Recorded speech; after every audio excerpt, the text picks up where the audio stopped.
It's a pleasure to have you join us on News Now on TV360 Nigeria. I'm Okbayemi Owosheni. The federal government has written at least 31 governors informing them of the impending flooding in their state between April and November this year. The Minister of Water Resources and Sanitation, Joseph Usef, disclosed this on Tuesday in Abuja while briefing journalists on the 2024 annual flood outlook for the country. At the event, the Nigeria Hydrological Services Agency disclosed that a total of 148 local government areas in Lagos, Kano, Delta, and 28 other states have been categorized as high flood risk areas. Commenting on the general highlights of the 2024 annual flood outlook in the water resources, the minister said some areas in 31 states were categorized as high flood risk locations, while some others in 36 states and the Federal Capital Territory would witness moderate flood. The minister said he had informed the various state governors of the possible flood situation that will be experienced in their respective states this year to ensure the governors make the necessary preparations to effectively mitigate the negative impact of floods in their various states. A group known as the Arewa Peace and Development Initiative has accused Governor Abba Yusuf of Kano State of orchestrating a plot to remove Umar Ganduje as the national chairman of the All Progressive Congress. The group also alleged that Yusuf diverted public funds to sponsor protests against Ganduje to tarnish his image and possibly prompt his removal by President Bola Tinubu. The convener of the group, Yakubu Daudu, made this known at a press conference on Tuesday, where he also urged the APC to investigate and prosecute those involved in the purported suspension of Ganduje. The group further raised an alarm over a looming crisis in Kano State and the entire north over Governor Yusuf's perceived political vendetta and witch hunt of his predecessor. We have pondered the incentives that will make grown men behave in such an impossible manner, but could only come to the conclusion that these men are desperate to eliminate Ganduje from the equation to pave the way for them to defect to the APC. Some of the associates have fainted that even though they see no future for the NNPP in the 2027 general election, both men are uncomfortable with being Ganduje's underlying in the APC. For us in the Arewa Peace and Development Initiative, our concerns are many. First, we are worried about the implication of this kind of nefarious tactics for our polity. A situation where a political party, in this case, the NNPP, is allowed to criminally impersonate another party. We call on the APC at the state and national level of diligently pursue the investigation and prosecution of those who purported to have acted as the executive of the party, Ganduje Ward, to discourage the repeat of such by any other political bloc in Nigeria. Still on the Ganduje case, a political interest group in the All Progressive Congress has condemned the purported sacking of the national chairman of the party, Umar Ganduje. The group under the umbrella of APC National Vanguard described the attempt to sack Ganduje as the national chairman of the APC as a direct assault on the democratic principles and what the party stands for. The group said they understand that such calls and attempts to illegally sack the chairman can only be contemplated by anti-democratic forces and those who seek the fall of the APC party. We reiterate our condemnation of the purported sack of His Excellency Alhaji Umar Ganduje as the national chairman of the APC. We expose the legal loophole in the alleged suspension, highlighting the fact that those who address the press conference are not card-carrying members of our party, which in regard of this elevation makes the purported suspension null and void and would have no any effect on the national chairman.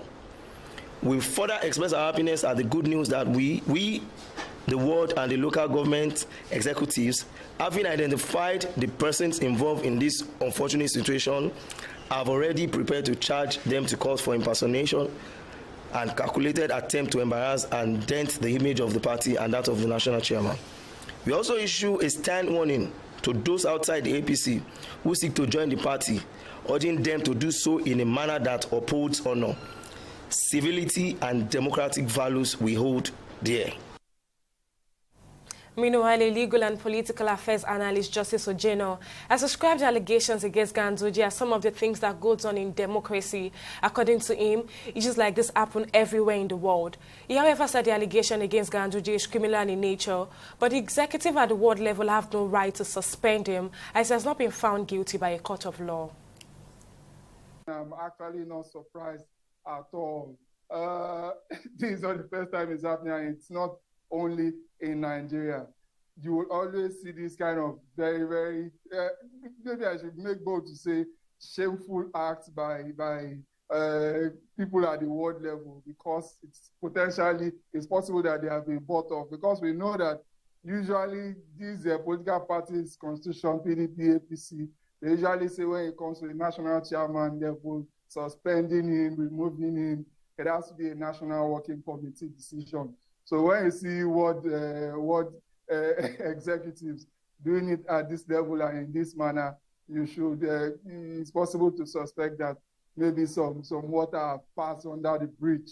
Some palms potentially have been greased. But again, the allegations against the chairman of the APC is criminal in nature, and as it said, it's still an allegation until it is proven, and again, the standard is even beyond reasonable doubt. That's when anybody should be able to act on it, especially at the world level. So I feel that the world doesn't really have the power or the right or the moral authority to actually carry out this act, if not that they are fifth columnists that have found themselves amongst the world executives. And I feel that it is not untoward for the world executives to have been to have received their own reprisal attack from the local government executives and the imprimatur of the chairman of the state executives in this situation. We found it as practically laughable and impossible, but it was this snowball that gradually built up enough force to now eventually result in their removal from the high seats. So it's going to be very, very hard for me to say maybe that's not what's at play here. Maybe they've had the plot, and the first finger is stage 1 cancer, and if it is not killed and killed to its roots, maybe that will eventually be what will be the fate of the APC chairman in this situation. But I hope and pray, because we know the pulse of the president. When he chooses anybody for any office, to a large extent, it goes a long way to ensure that it defends them and it defends their stay in that office. I don't know whether to even pray that that's the situation in this case, because to me, as far as I'm concerned, no politician should be at sleep. No politician should go to sleep. They should be made to be on their toes perpetually. The People's Democratic Party caucus in the House of Representatives has urged government at all levels to swiftly address the growing insecurity in various parts of Nigeria. This call was made by Honorable Kingsley Chinda, the leader of the Minority Caucus, during a press briefing after the third meeting of PDP lawmakers in Abuja on Tuesday. The caucus issued a 3-month ultimatum to the government to improve the security situation across the country, adding that if the deadline is not met, the caucus will take further steps to mobilize Nigerians to play a more active role in their own security. Chinda also called for reconciliation within the PDP, urging political counterparts, the Board of Trustees, national executives and working committees to resolve all ongoing litigations that have stalled the appointment of a substantive national chairman. We x-rayed the security situation in our country, and we resolved that we can no longer take this situation where Nigeria is today almost tagged as one life, 1 minute silence. The government is therefore called upon to immediately take steps to ensure that the security situation in the country is normalized. And the caucus has also given 3 months ultimatum for government to normalize the security situation in our country. After 3 months, the caucus will take further steps to sensitize and mobilize Nigerians to perhaps take their security into their hands. The House of Representatives caucus also agreed to call on all party caucuses, the Board of Trustees, National Executive Committee, and the National Working Committee of the party to embark on reconciliatory measures with a view to resolve all litigations that are pending and that has hindered the party in any way whatsoever from having a substantive national chairman. We call on our leaders of the People's Democratic Party, to continue to demonstrate unconditional loyalty to the party and ensure that the party is moved to her pride of place, where she enjoyed the position of the largest party in Africa, and to take back the Aso Villa. To other matters now, a group of civil society organizations has commended the Lagos State Governor Babajide Sanwo-Olu for fulfilling some of his campaign promises made during his first term in office. The CSO made this assertion on Tuesday in Lagos during a book launch titled A Compendium of Promises and Commitment Made and Kept by the Lagos State Government. Speaking at the launch of the book, the chairman, Center for Anti-Corruption and Open Leadership, Debo Adediran, says the 3-year project is a collaborative work by UDRAC, CACOL, and CISLAC with support from MacArthur Foundation. On his part, the Executive Director, Human Rights Advancement Development and Advocacy Center, Ayodele Amin, says the book educates citizens on how to keep track of status of promises made by government officials after they are voted into public offices. For now, it is only the national agencies that we are complaining to, and that is not enough, because there are so many issues of corruption that we cannot take to EFCC, ICPC, the Code of Conduct Bureau, SFU, and even the regulatory agencies. There are so many adulterated, counterfeited products that are being sold to Lagosians. No, where do we take them to? All of these are not yet functioning. I mean, all the agencies that are supposed to receive our complaints are not yet functioning in Lagos State. So public complaints and anti-corruption commission in Lagos State is very essential, very germane, very, necessary in the society, so that we be able to run a first-class state that Lagos State is known to be, and we be able to support, keep on exhibiting the pride that we have good reason to work with Lagos State government, and we have no reason to regret or to be afraid that Lagos State government is going to embarrass us. We are not looking at scoring the 2023 promises now, because we still have a long way to go. But we've scored the 2019 promises. And we found out that averagely there is an average performance ratio. And we now use that to kind of suggest there might be an average performance ratio for 2023 promises. Note that there are certain things when we did this work that we are not promised, but done by the Lagos State government. For example, the Anti-Corruption Act. It wasn't part of their campaign promises. So that was set up, so we actually acknowledge some of those things. And you can actually use the Freedom of Information Act to ask for the list of work the Lagos State are doing in your local government.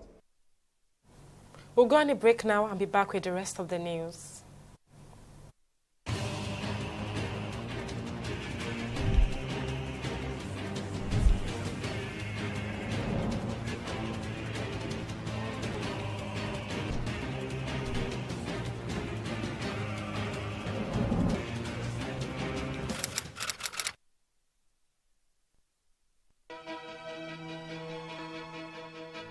Opinions are free, facts are sacred, but truth is universal. How, in practical terms, can we, for instance, de-escalate the tension? President must see himself as the President of the Federal Republic. We know where the enemy is. 3 places, the Lake Chad Basin, the border area between Nigeria and Cameroon, and then the Sambisa forest. On TV360, we give you a complete dose of everything. Opinion, facts, and undiluted truth. I hardly believe what politicians are saying in this part of the world. A new Nigeria is possible, a future is possible. We delve into the issues, dissect it so that you can understand it, and use it to take action. I don't think there's any need for any governor to look for grant for ranching. TV360, dissecting the issues. Welcome back. Now, in case you missed any of our news bulletin or for more updates, you can catch us on Limex World TV and AVO TV, or log on to our website on www.tv360nigeria.com. You can also follow us on our social media platforms on Twitter, Instagram, and YouTube at TV360 Nigeria, or download our mobile app on Google Play Store, Huawei App Gallery, and Apple Store. On Facebook, we are TV360 Online.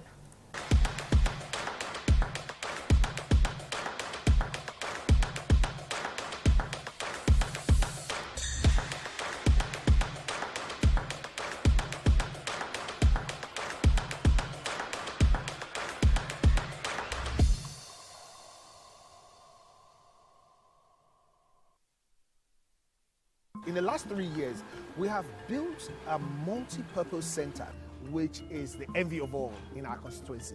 And I can tell you that the people who are living there are already enjoying it. Guy, do you think what this man just said is true? See, I seriously doubt. I'm sure it's one of those their silly lies. Wait, do you know there's a way to find out if these things he's saying is true or not? This is the Construct app. It gives people like us a sure way to track implementation of constituency projects. It gives valid and verified information on location of projects, amounts allocated, amount funded, the level of job done, and even the profiles of concerned legislators. You and I can post directly on this app. Are you serious? This is the Go-To app if you want to know how our Commonwealth is being expanded by the government. Wow. Let's even see if what this man said is true. Show me. The Construct app is developed by Other People Nigeria with support from USAID and is available on both Google Play Store and Apple Store. And it's true. Of course, I told you. On business, in a recent release of its global economic outlook at the International Monetary Fund at World Bank Spring meetings in Washington, D.C. on Tuesday, the IMF provided projections for Nigeria's economy, indicating a significant shift in inflation rates. Division Chief of the IMF Research Department, Daniel Lee, highlighted the impact of Nigeria's economic reforms, including exchange rate adjustments, which have led to a surge in inflation rate to 33.2% in March. Nigeria's inflation rate rose to 33.2%, according to recent data released by the National Bureau of Statistics. He said that the IMF revised its inflation projection for the current year to 26%, but emphasized that tight monetary policies and significant interest rate insert increased in February and March are expected to curb inflation in the country. Still on business, President Bola Tinubu has launched the National Single Window Project, a policy aimed at enhancing the economy.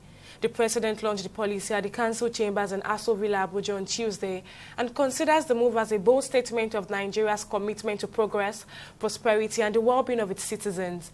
Tinubu says the initiative will connect the ports, government agencies, and key stakeholders, creating a seamless and efficient system that will facilitate trade in the country. For far too long, our economic growth has been hindered by the complexities and inefficiencies in our trade processes. Today, we say there should be no more. The National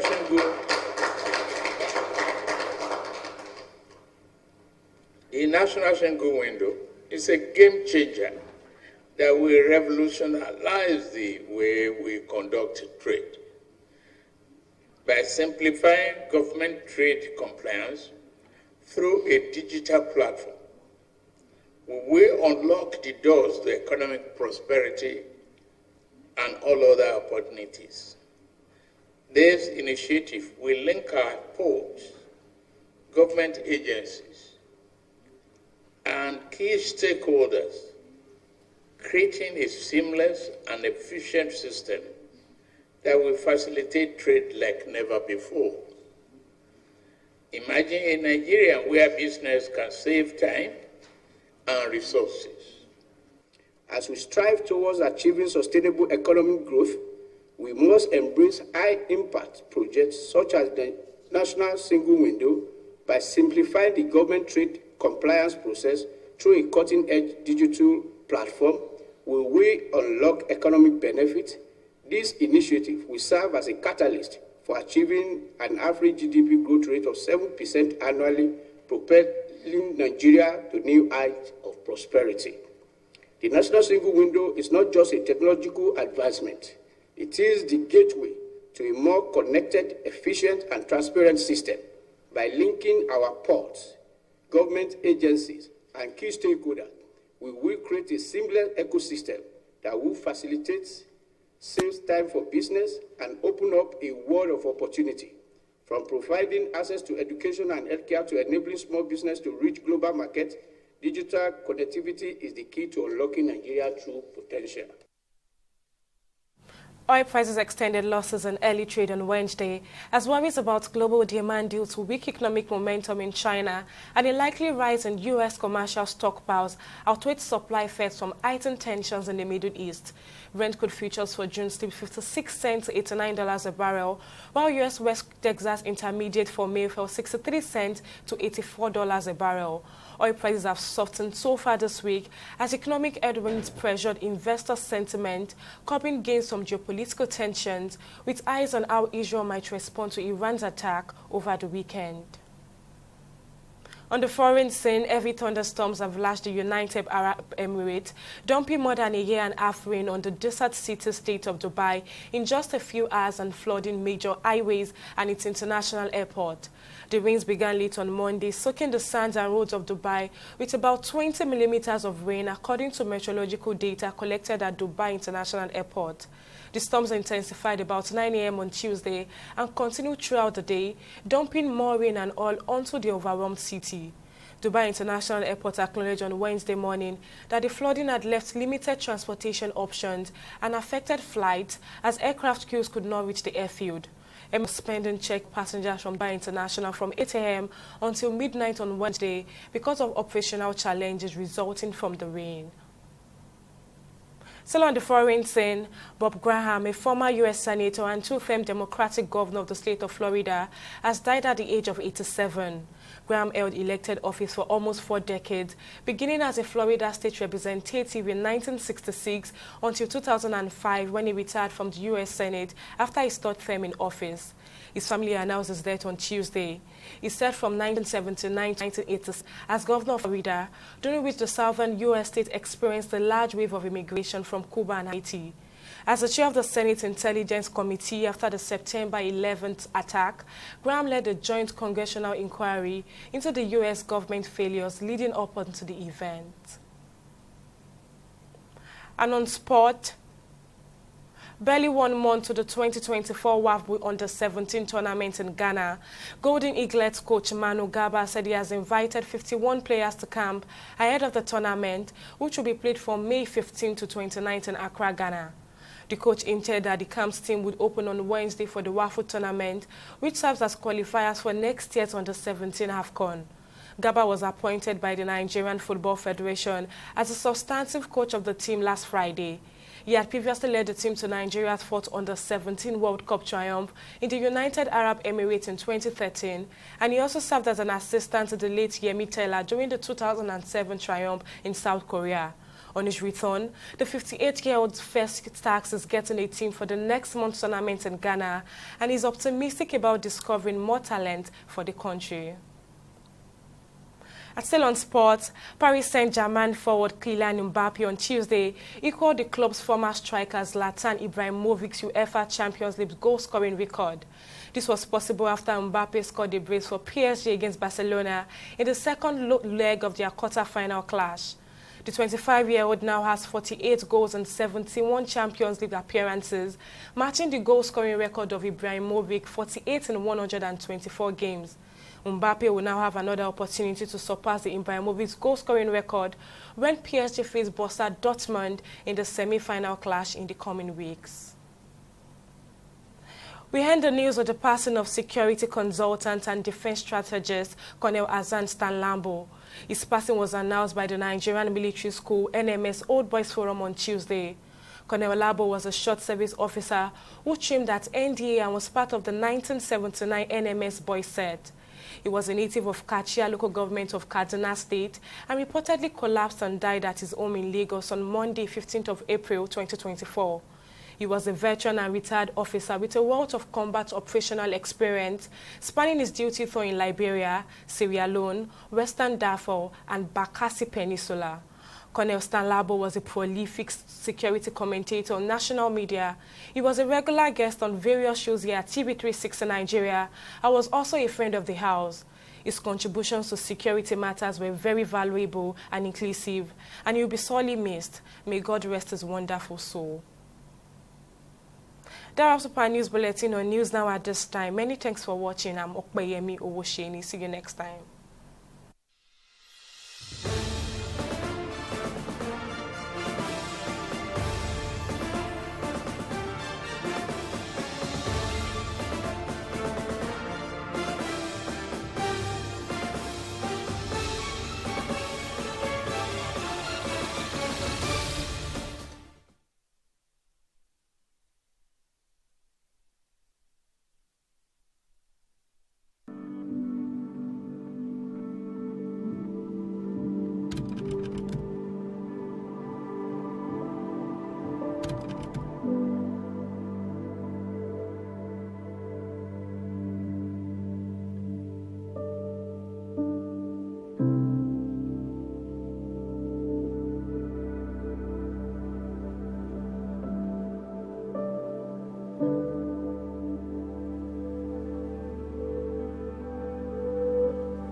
Hello, Alahaji. Right now I'm in Abuja. No.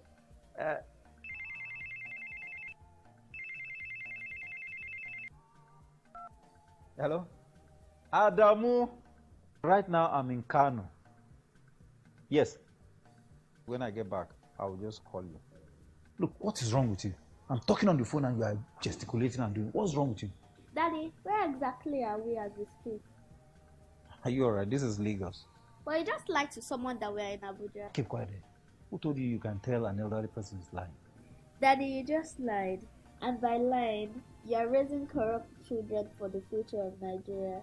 That is corruption, not in my country.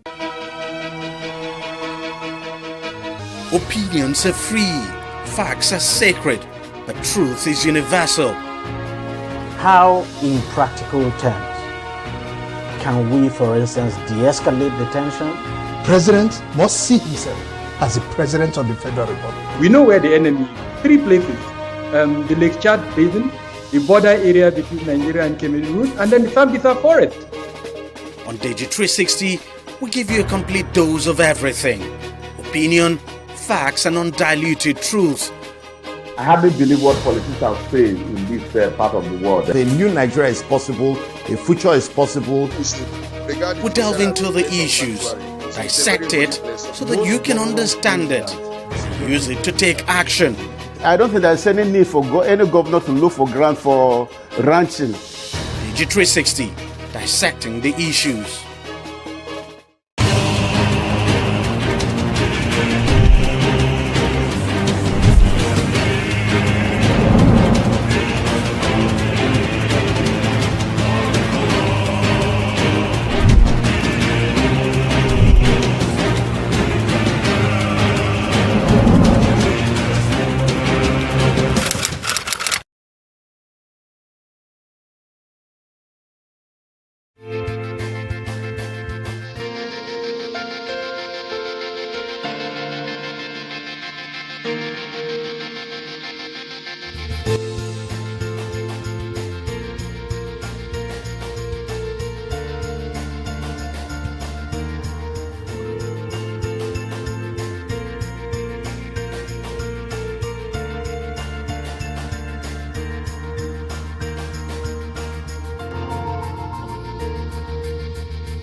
everyone and welcome to another episode on startups. So in today's episode, we will dive into one of life's fundamental essentials, which is shelter. Now, while food and clothing are undeniably crucial, shelter, the roof over our head, holds a special significance. Now, today we'll introduce you to an organization dedicated to crafting the perfect homes for individuals, ensuring not just the physical structure, but a century of a dream where roofs and memories are being flourished. Now, join us as we explore the mission, vision, and impact of this remarkable company.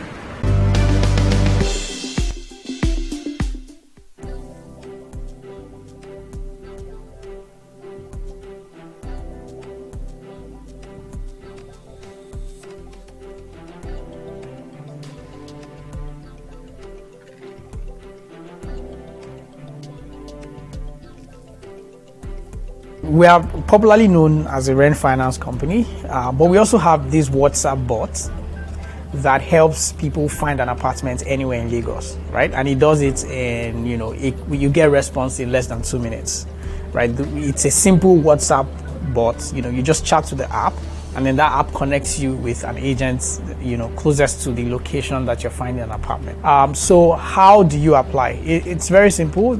People apply directly through our website. We focus heavily on working professionals, right? So we have people apply directly from our website. We also have partnerships with certain organizations.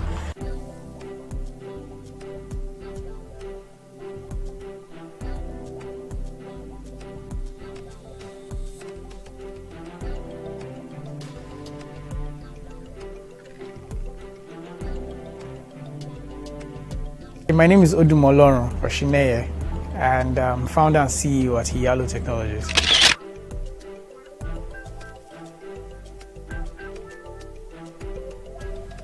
Hiyalo embarked on a mission to democratize mortgage finance in Nigeria and aiming to provide every Nigerian with the opportunity to own a home.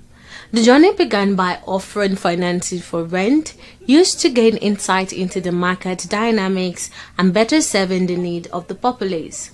Hiyalo started with the vision of democratizing mortgage finance in Nigeria. And what that basically means is we want to, allow the average person, average young Nigerian, have access to mortgage finance. So we want to, eventually help people own their own homes in Nigeria. Home ownership rate in Nigeria is about 25%. That's really low, right? We want to significantly increase that number. That's the dream for Hiyalo. Now, today, what we do is rent finance. So we started out with financing rent, and we wanted to do that to give us some time to understand the market before we eventually become a mortgage finance company. With a competitive interest rate of 4%, Hiyalo is revolutionizing the way people achieve their dream of owning a home. Primarily, if you want a mortgage, you typically go to a bank, right? So you could go to a mortgage bank, you could go to a commercial bank. Mortgage is pretty much a housing loan. What Hiyalo does is to just simplify the process of application, right? So we are not a mortgage bank or a mortgage finance company in itself, what we have done is to build a technology that enables people to easily access that finance from the bank, right? So today we now have like banks plugged into our tech, and then we're able to get people to apply for the rent finance, and then they get it. So to answer your question directly, Iyalo is not giving out finance. Iyalo is just simplifying the process of applying for that finance. We are very concerned about rates, right? So the thing with loans in Nigeria or anywhere in the world really is that one of your biggest competitive factor is the rate. That's the interest rate on the loan. In addition to maybe the speed of access to the funds, right? So at Iyalo today, we charge 4% monthly, but it's at a reducing balance, calculation or calculative method. And what that means is that the amount of money you're paying every month is constantly reducing, right? So there are different ways of calculating interest rate on loans. We use a reducing balance method, and this sort of makes it a lot easier for our customers to pay back. Iyalo, renowned for its rent financing services, also extends its assistance by offering a unique solution for individuals seeking apartment by leveraging an innovative bot named Tolu. We are popularly known as a rent finance company, but we also have this WhatsApp bot that helps people find an apartment anywhere in Lagos, right? And it does it in, you get response in less than 2 minutes, right? It's a simple WhatsApp bot. You just chat to the app, and then that app connects you with an agent, closest to the location that you're finding an apartment. So if you want an apartment in Lekki, for example, you chat with the bot connects you with an agent in, Lekki, right? As opposed to somebody who's looking for an apartment in Yaba. The bot does the same thing for them.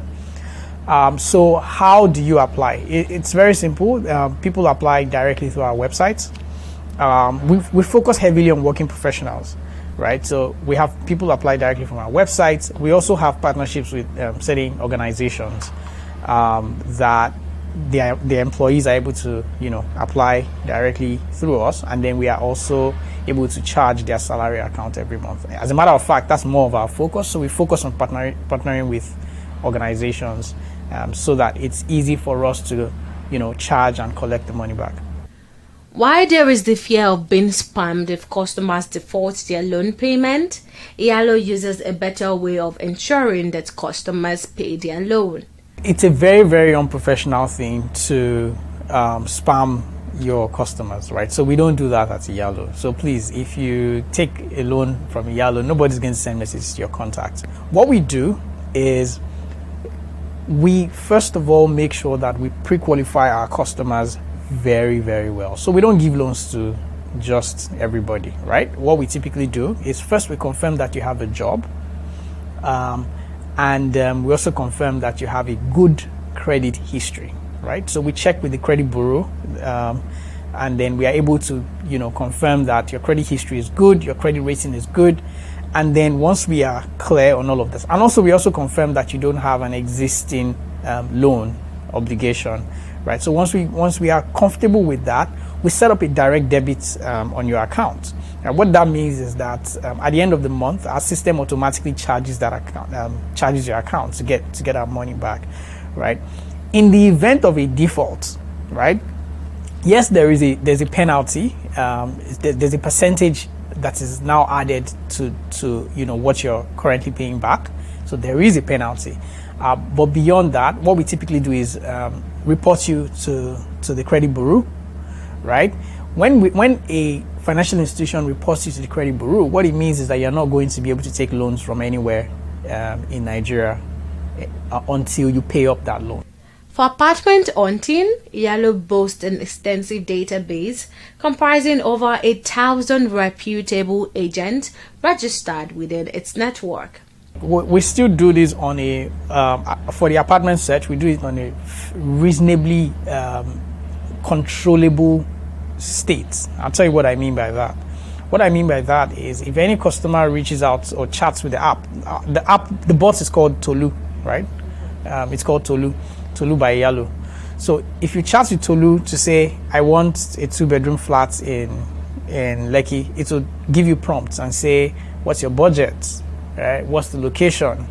And what other thing does it ask you? What type of apartment? Is it 2-bedroom? Is it 1-bedroom? It asks you for all of those things. That data comes to us, right? And so we would now check on our database for the agents that, is able to sort of fulfill that request. We have maybe about 1,000 agents on our database right now, and all of those agents have been sort of scrutinized, right? So onboarding process requires us to ensure that the agents are confirmed, they are legit, and stuff like that. So yeah, we do we have some KYC requirements for onboarding our agents. Similar to many other organizations, Yalo encounters the challenge of identifying customers with ideal and credible profiles. You basically fill a form. After you fill that form, the form basically collects your name, your basic bio data, and then we are able to reach out to you and verify that you're an actual agent that works in that location that you have chosen, because you can't be an agent and you can't be working in all the locations, right? That's usually a red flag for us. Because today in Nigeria, there isn't any central, governing body for real estate agents that you want to sort of check, right? Almost anybody can do the job of an agent in Nigeria today. I'm hoping that as the industry continues to grow, some of those structures and all that would be put in place. But today, all we can do is call up the agent, verify that the agent's data, that's verify that they are who they say they are, maybe using their BVN, NIN and stuff like that. But once we can verify that the agent is legit, we can connect customers to the agent. Despite being only a year old, the company is ambitiously setting its sights on future endeavors, including the establishment of a factory for constructing homes and expanding its operations across Nigeria. In terms of our plan for expansion, yes, we are looking beyond Nigeria.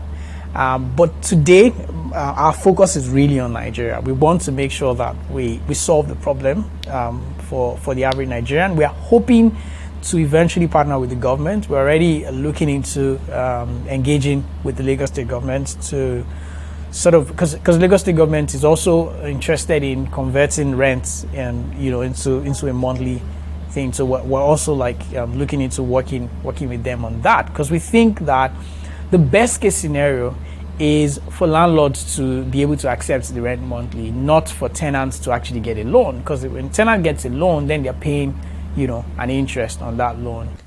But a steadfast commitment to spreading joy and fulfillment, although is driven by the noble goal of ensuring that the average Nigerian can attain the fundamental necessity of owning a home. What keeps me going, I think first is the people. Personally, I'm a people person. I love people. I love the energy from people. I love to see progress. I love to see people happy. Yalo does that. Having a home or living in a house is one of the most important things, right? Just shelter is one of the 3 key things in life: like food, clothing, shelter, right? And I see how I get calls almost every now and then of people saying, please help me. Maybe their credit history is bad and they just really want us to help them. That's what keeps me going. The fact that we can continue to put smiles on the faces of people who are now able to conveniently pay their rents because we exist. Beyond that, there is a big dream. There's a big vision of really just helping people own their own homes. I see a future where a young Nigerian who's just graduating out of school can, in 5 years, start dreaming about owning their own homes. And there's a system that makes that happen over a period of time. Unlike many other organizations, Yalo attributes its success primarily to its customers, recognizing them as its greatest achievement. In the pursuit of an organized life, many individuals face the challenge of juggling various responsibilities and commitments, often resulting in disorganization. However, there's a solution on the horizon. Bimpe, an AI-powered personal assistant designed to streamline your daily routines and bring order to your life. Now, from managing schedules and tasks to providing reminders and assisting with decision-making, Bimpe is here to lend a helping hand.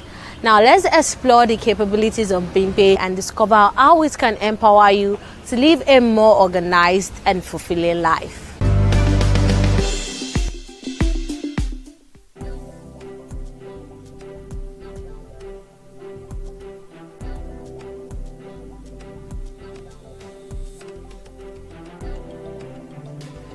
Bimpe is more or less like an AI that just understands, your day-to-day activity, help you do your planning, right? Help you do some ordering around. Maybe you need to order this from the supermarket, or you want to process something.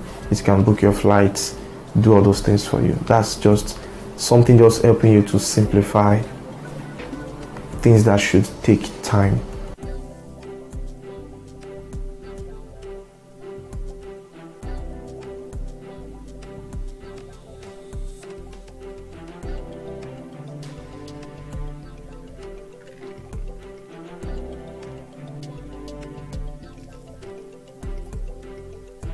My name is Odemakinde Elisha, and I'm the co-founder and CTO of Bimpe AI.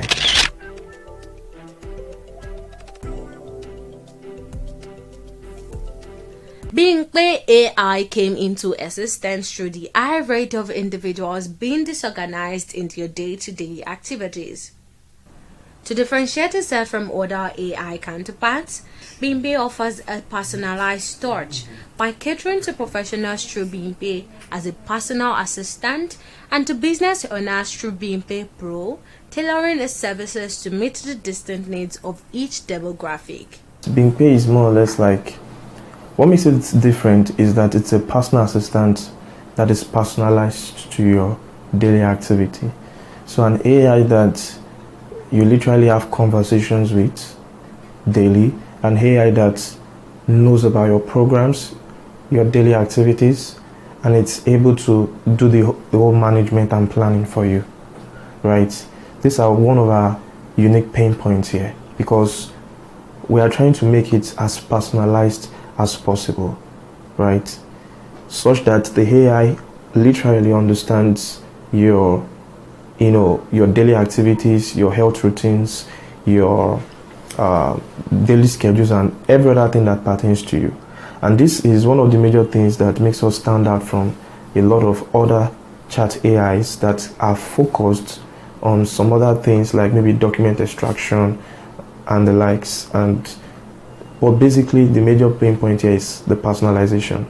And that's for individuals. We also have the same thing for businesses, because what we are trying to do for businesses is how they can actually stay more productive as a business by having an AI that can do the whole running around, right?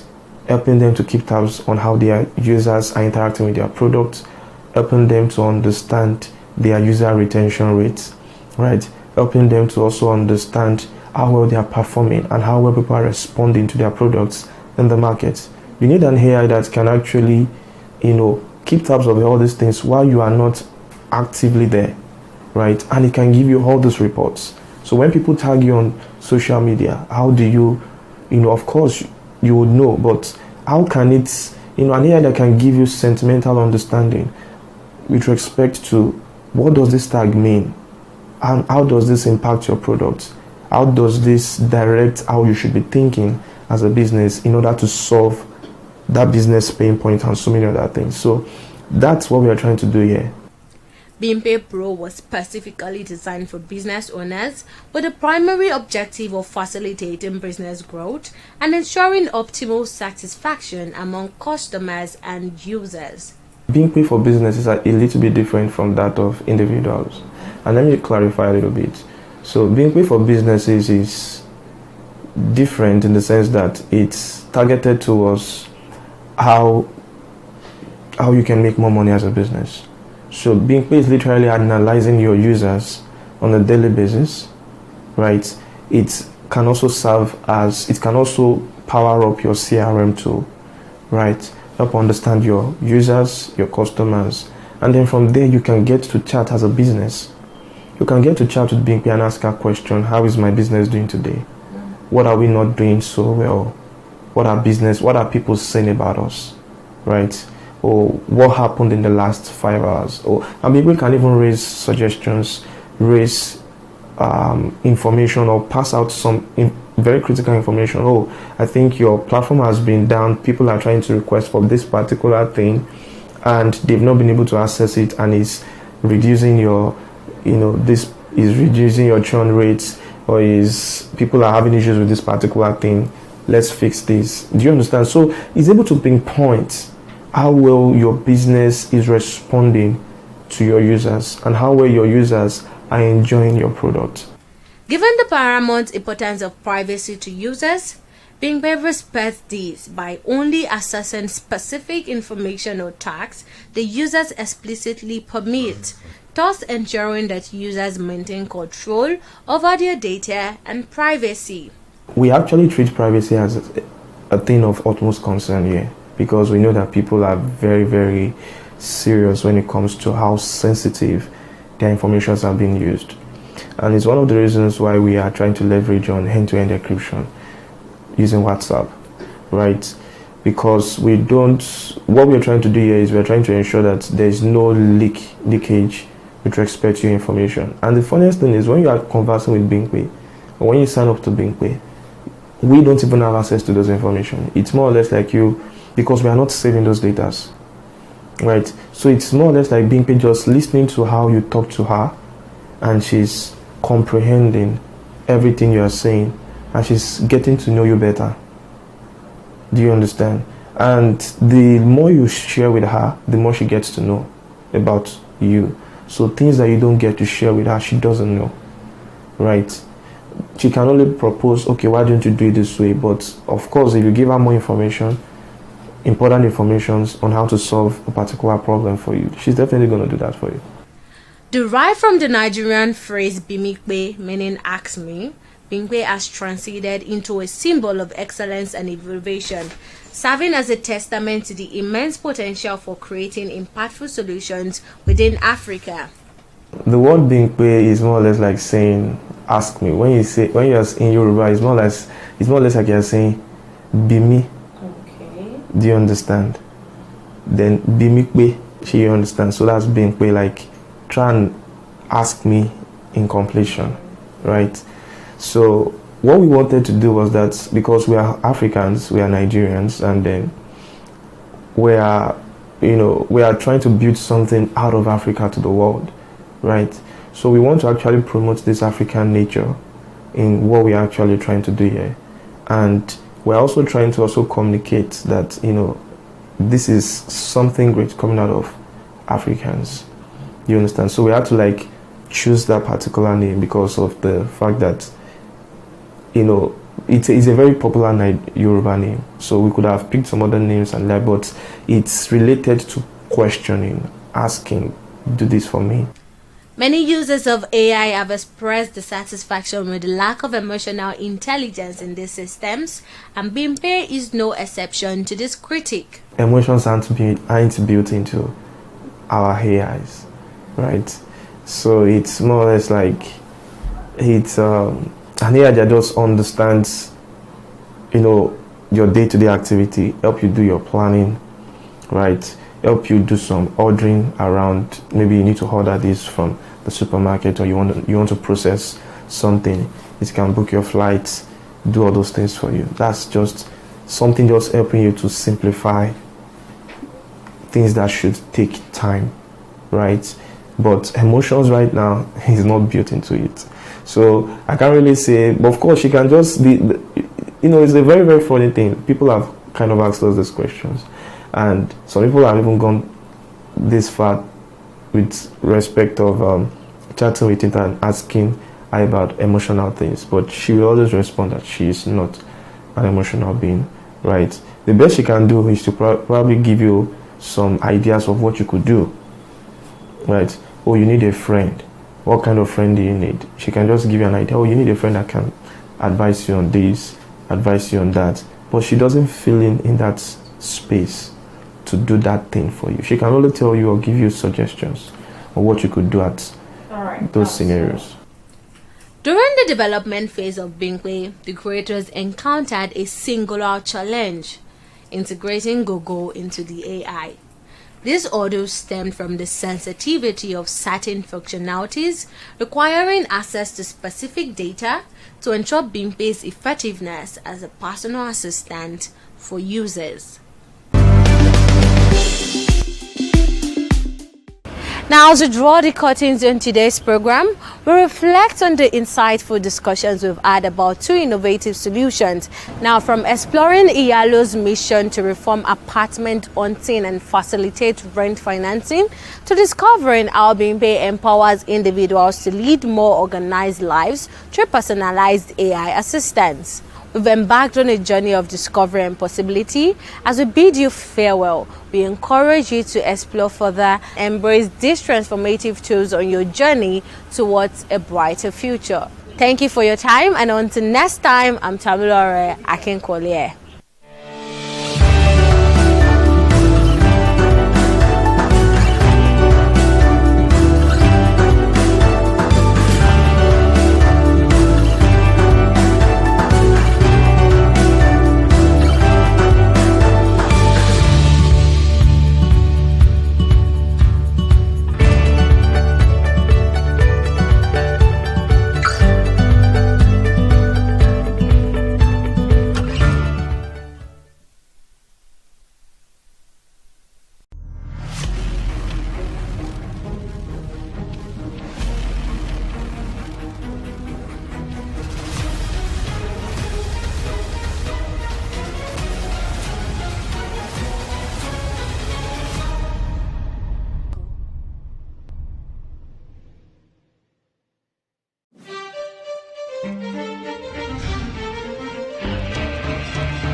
Good day and welcome to your favorite sport program on TV, 360 Sport.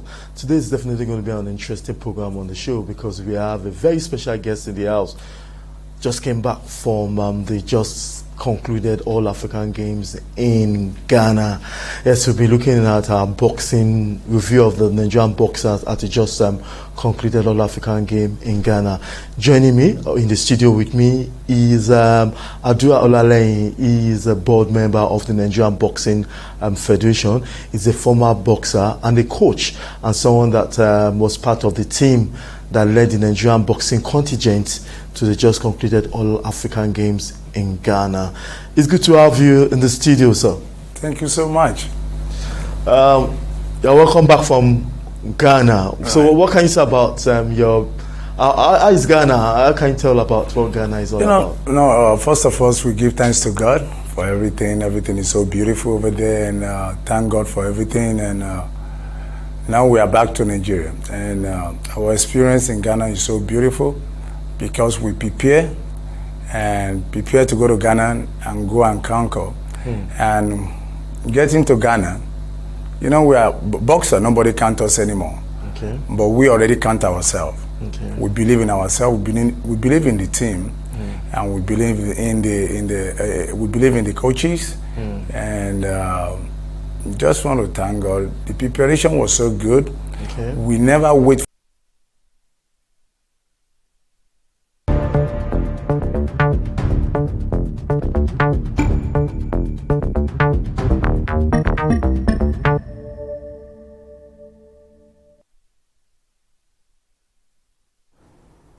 Good day and Ramadan Mubarak, Ramadan Kareem to our Muslim brothers. The federal government had declared today and Wednesday as public holidays to mark the end of the Ramadan period. And fortunately, because the moon was not sighted yesterday, the fasting continues today. So the federal government has had to add another additional 1 day to the public holiday.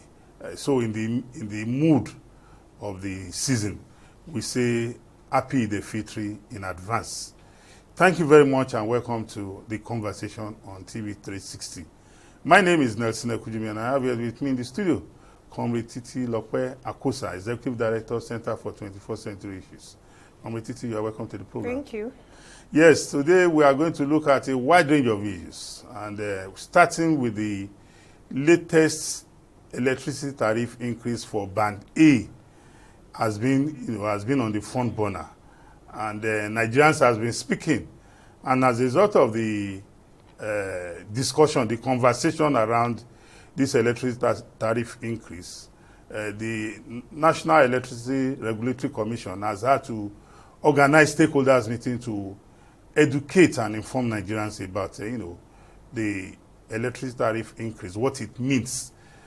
People on Band A are customers who enjoy about 20 hours or more, and there are other bands like Band B, Band C, Band D, that enjoy lesser hours. But there's this misinformation out there from expected quarters that this increase is not justifiable. Oh, why now? And for people like us, we have always asked, when is it right to take a right decision? Because if you ask me, the epileptic power supply, public power supply that we are currently facing in Nigeria from time immemorial has been as a result of poor investment in the electricity sector. Electricity costs money.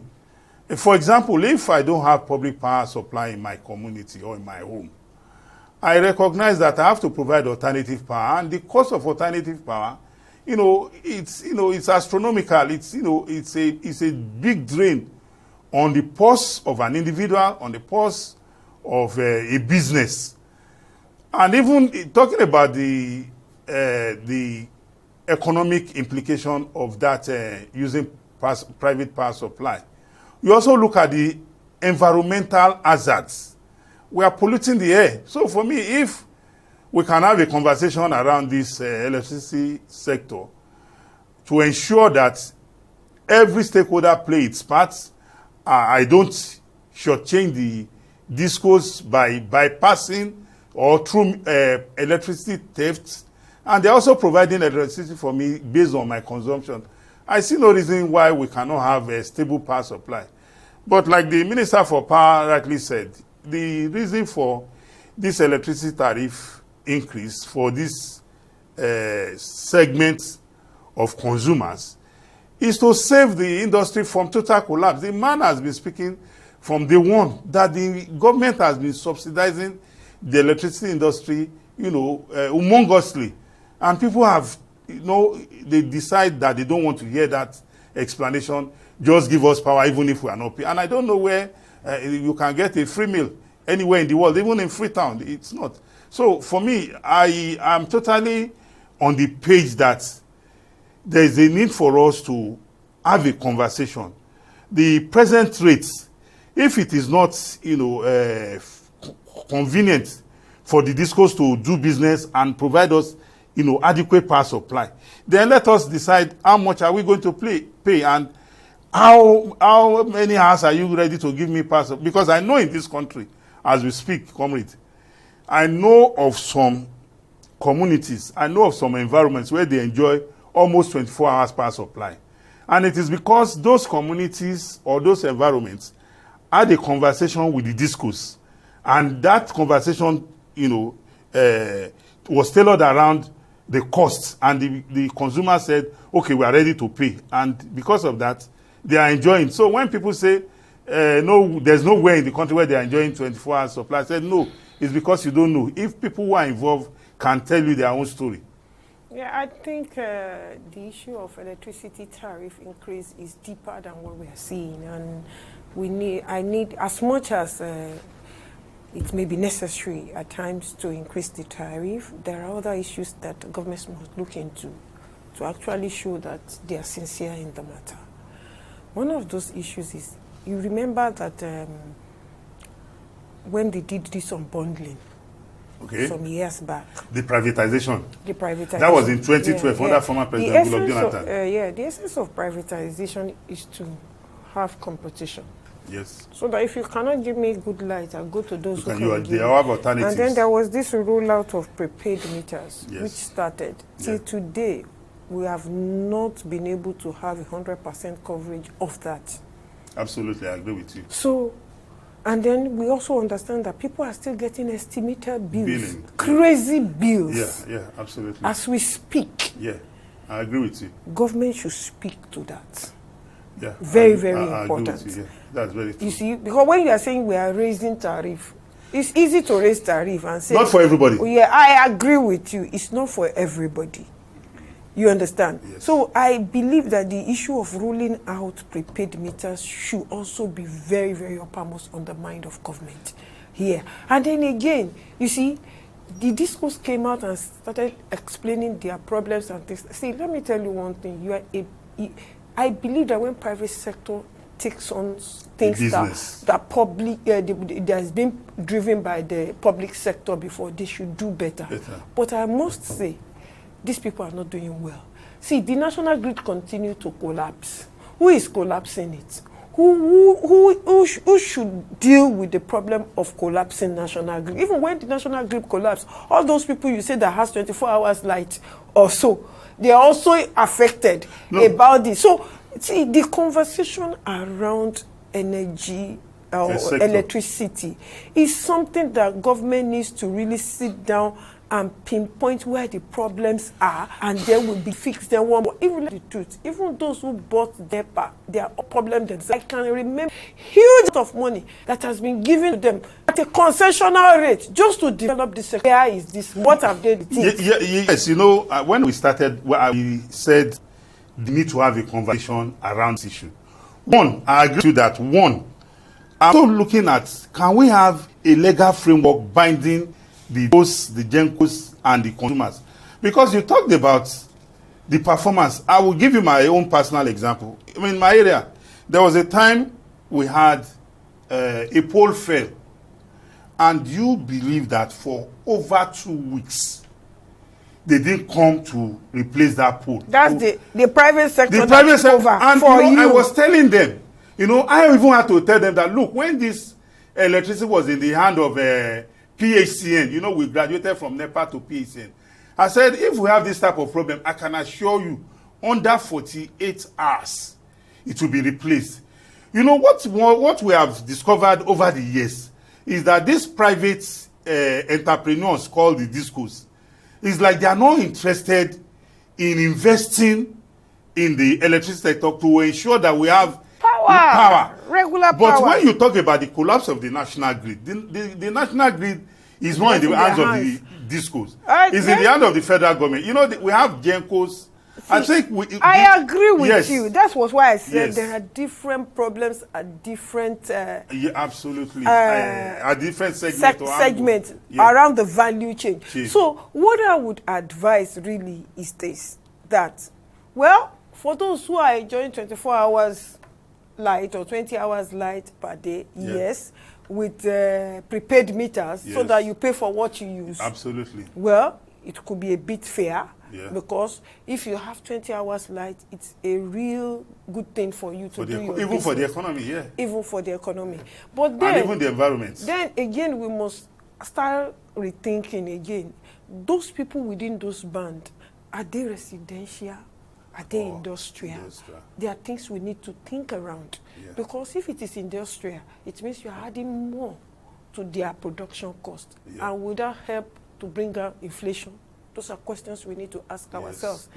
Yeah, residential areas, fine. You can determine if I want to use this light to power my generator, to power my electricity, aircon or not. You decide when to use. When you are not in your house, you can switch off the your light so that you don't use, you understand? Yes. You can manage your light with the amount of electricity you buy. But for somebody who is into production, and we want a productive economy, we don't want a consumption economy. And the only way we can drive a productive economy is to have regular power supply. Yes. So if the power supply is costing them a fortune, as if even if they go and use generator that they are using, it's almost the same, then what have we gained? Well, I don't want to believe that I'm not saying that is it. Yes, I'm just trying to. We need to look deeper. Yes. Do a deep dive to see where it is, where this cost will go to. If it will not eventually go back into goods, finished products, where at the end of the day, consumers will still pay more for it. I recognize that one of the beauty of this new electricity tariff is that it has increased the consciousness of Nigerians, because everywhere now everybody is discussing about it, either correctly or ignorantly or mischievously. So the beauty of it is that I think we need to hold NERC by, hold them accountable, in the sense that if NERC is doing their job, it will ensure that every participant along the value chain is alive to this harassment. Because I know for free, like you spoke about estimated billing. There was a time in my house, I'm not even using AC as at that time. I was given an estimated bill of between 27,000 to 40,000. I was like, what am I using? How many hours do I have light? So I think for they should have a decisive decision on to stop estimated bills. You even know what somebody told me. Somebody said his meter had a problem, and he went to get the meter to the discos that this meter is faulty. That they came and retrieved the meter, and they didn't bring back another. They didn't bring, and they were giving. So I want a situation whereby, if that's why I said we need to have a conversation. If my meter is faulty, or you cannot meter me, then I think we should have a fixed rate, such that if my meter is faulty and you have removed it, within 1 week, if you don't replace that meter, then the law should be that we should have this legal framework around it. I should not pay for electricity, of course, within that time, because it is not my fault. Yes, because what we have discovered, even though this electricity tariff increase is another discussion. Honestly, and I think to put all this nonsense to rest, let states start developing their own electricity. There is a law which empowers them now. Even the let there be competition. Well, we know the electricity industry has now become deregulated. Yes, states can generate. That is under the concurrent list. Let states, even nothing stops a local government, if it has the power, if it has the infrastructure, to start planning along that line. Maybe in 20 years' time, Ikeja local government could have its own electricity plant. Are you sure it's 20,000 years? I think a lot of maybe in 20 years, I mean. A lot of states have started taking that initiative, and they should let it happen quickly. Yes, we just hope that that's all. This discussion will energize Nigerians to start, holding those. For instance, I live in that band now because in my house I have at least nothing less than 22 hours electricity, and I've been enjoying. I don't use generator. I don't use. Good when they said they are improving, I said, well, it is either I choose I want to pay, or I leave that place. So, and I will not leave because it pays me to have 24 hours. I do everything my business. You cannot measure the cost. So well, this is we will allow the. And I will manage the way I use my electricity. Yes. That's it. We will allow the conversation to continue by Nigerians, but we can be rest assured that this is a topic that we'll revisit another day. We'll go on a short break. We'll be right back. Please continue to watch the conversation coming to you from TV360.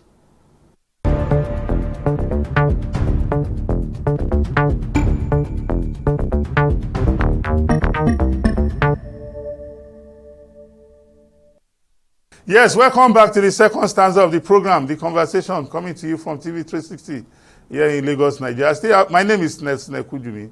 I still have with me in the studio Comrade Titi Lokwe Akusa, Executive Director, Center for 21st Century Issues. Once again, we say Eid al-Fitr in advance to our Muslim brothers and sisters. Yes, on the second stanza of the program today, we want to look at the latest impeachment decision in Edo State. Over the past few months, we have seen the governor of Edo State, Governor Godwin Obaseki, and his deputy at loggerheads, Philip Shuaibu, at loggerheads. And it stems from the fact that the deputy governor has indicated interest in running for the governorship seat in the election coming up later in the year. And since then, there have been no love lost between the governor and his deputy. Just some few hours ago, it was reported in the media that the deputy governor, Philip Shuaibu, has been impeached, and he was immediately replaced by a new deputy governor in Edo State.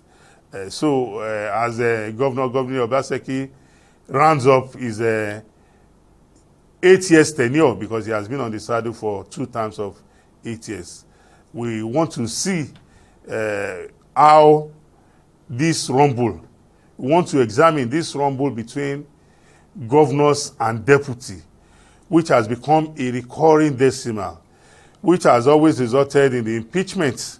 Whenever the governor is not satisfied, or the governor is having issues with his deputy governor, he instigates his impeachment. I'm concerned because the office of the governor and the deputy governor is a joint ticket. So I'm like, how can we safeguard the office of the governor, the office of the deputy governor, from this battering that they have always been subjected to by governors? We have seen it in several states, and we have even seen situations whereby when deputy governors are even impeached, some years back, the courts, declared the impeachment in null and void. Comrade Titi? Well, what I can say here is that the first thing we need to understand is that the Bible says that can two work without agreement? Yes. So when there is a disagreement between two people, they will part ways. There's no way you can do it. And then the structure of our governance in this country is structured in such a way, like you have said, it's a joint ticket. Yes. And when a joint ticket starts having cracks and holes, you know what will happen. You always look for somebody that will continue to maintain. Deputy governors from other states. And I will dare say, when Asiwaju was governor in Lagos, yes, he impeached two. Two deputies, yeah. That must be a reason. Because at a point they fell out, they were not thinking the same way. And let me tell you, it's so strange. There is no way you are a leader, and those who are close to you are not thinking the way you are thinking. There is no way you can function. Absolutely. You actually want to remove that person that is causing problems so that you can go on smoothly. And that is what we are seeing. That's why unless two agree, they cannot work. From the day they have started having problems, I knew there was going to be. And as governors, they are very powerful. They know how to control the house. And it is the house that will impeach. And they have done that immediately. But he himself had already knew that was what they were doing. Initially, he went to court. Yes. To stop them from doing it. You cannot go to court to stop somebody from exercising his constitutional power. No court will grant you that power. So what it means that you must have your own strategies and intrigues to demobilize them. And that is where he got it wrong. He had enough time to plan and demobilize. Of course, they have already started decimating him by making sure he doesn't have enough money, by removing his office from where he's supposed to be, closer to the governor. Of course, he saw all those. Even we saw pictures where they were both at functions and the governor ignored him and he was not allowed entry. And one thing about it, if you knew you are so serious about actually going for the governorship, and you knew that you cannot surmount all this, You'll have resigned. Some people have resigned before now. At least I knew that the deputy governor to this PDP man in Oyo State resigned last year. He knew that he wanted to join APC. Okay. He left them. And I'm sure there is a reason why he left. Yeah. So he would have left, and that would have given him enough time to concentrate on his ambition to become governor. Because this impeachment now is like a baggage on his political career. What is baggage? To me, I don't see it as a baggage. Any person can be impeached at any time for either good or bad reasons. That's not a baggage. Does it mean that if you're impeached, you cannot go for another position again? There is no law that says so. Politically, if you are impeached, it has a demoralizing effect. Of course, on your those are temporary things. In life, you fail, but that doesn't mean failure is never final. But like you have rightly said, when this Ula Balu started, we all knew this was where it will end. So he should have taken a bolt already to concentrate on his ambition to be governor. By now, he would have built enough base and then he would have gotten a ticket from another party. So it means that for the impeachment to have scaled through like this, it means he didn't have a grip of even the legislators. He doesn't. You expect that he came from, a region or a part of the state, of which the legislators are also there. My dear brother, what goes into those kinds of negotiations, you can never imagine. So don't let us discuss it there. Because these are political intrigues. Comrade Titi, don't also forget that if Philip Shuaibu had played his cards right, this is a governor whose tenure is ending. I'm sure you don't expect the governor to still be able to control, that house in another electoral cycle. So one would have expected Mr. Philip Shuaibu, the impeached deputy governor, to have played his cards right, because the legislators are the ones that determine, what goes. Just like I said, you don't know all the intrigues that went into those negotiations. You don't know who did what and who did what. You don't know whether what they were asking Shuaibu to do so that they can tilt things to favor him. He didn't whether it was unable or he didn't, or he didn't actually, or he took them for granted, or he didn't convince them enough. He didn't consult them before he started taking all those decisions he was taking at the first instance to go to court and stop them. Do you think they don't feel slightly that somebody wants to actually limit the powers that the Constitution? It could be part of their annoyance to actually support. Some of these things, you don't know how these things go. So let us just leave it, because it is left to human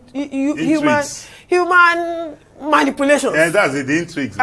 So like we have both agreed there, another deputy governor has beaten the dust. Philip Shuaibu, the deputy governor of Edo State, has been impeached. In the days ahead, we expect that he will want to challenge his impeachment in court. That is the only option open to him within our democratic system. So anyway, we wish the people of Edo State the best of luck as they navigate towards the end of the administration of Mr. Godwin Obaseki. Well, ladies and gentlemen, thank you very much for being with us on this episode of The Conversation.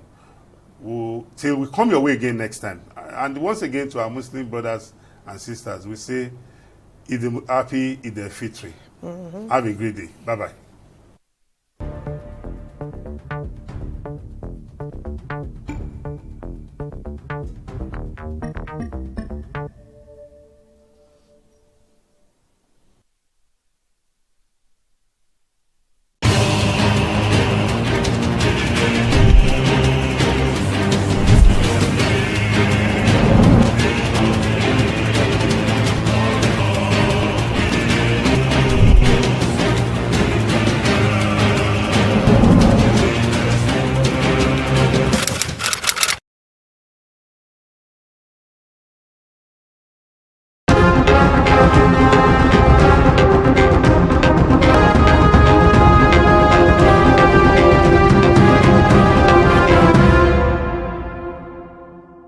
It's arguably the most important slave trade era monument in Badagry. The point of no return is a huge draw for tourists visiting the coastal town. Most of the enslaved Africans or Nigerians who were traded during the transatlantic slave trade era were loaded onto ships from this port and taken to different parts of the world.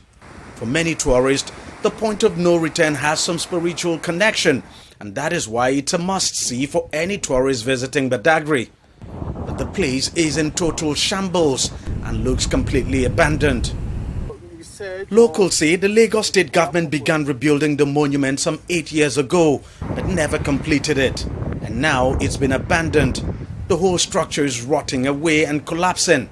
Virtually all the smaller structures around the point of no return have collapsed. There is no inscription or write-up anywhere around telling the story of the important historic site. All this in a state that prides itself as a tourist nation. It's a crying shame that this place is left. So imagine if tourists were to come here. There's just nothing, absolutely nothing to tell the story of this place. Nothing to show that this is the famous point of no return. It's just difficult to understand how we could abandon a monument as important as this in this manner. It's quite very, very embarrassing looking at the way which the government, even though they've been advocating for, tourism, on the need for us to, invest in tourism, to encourage the citizens to participate and also, encourage tourist activities.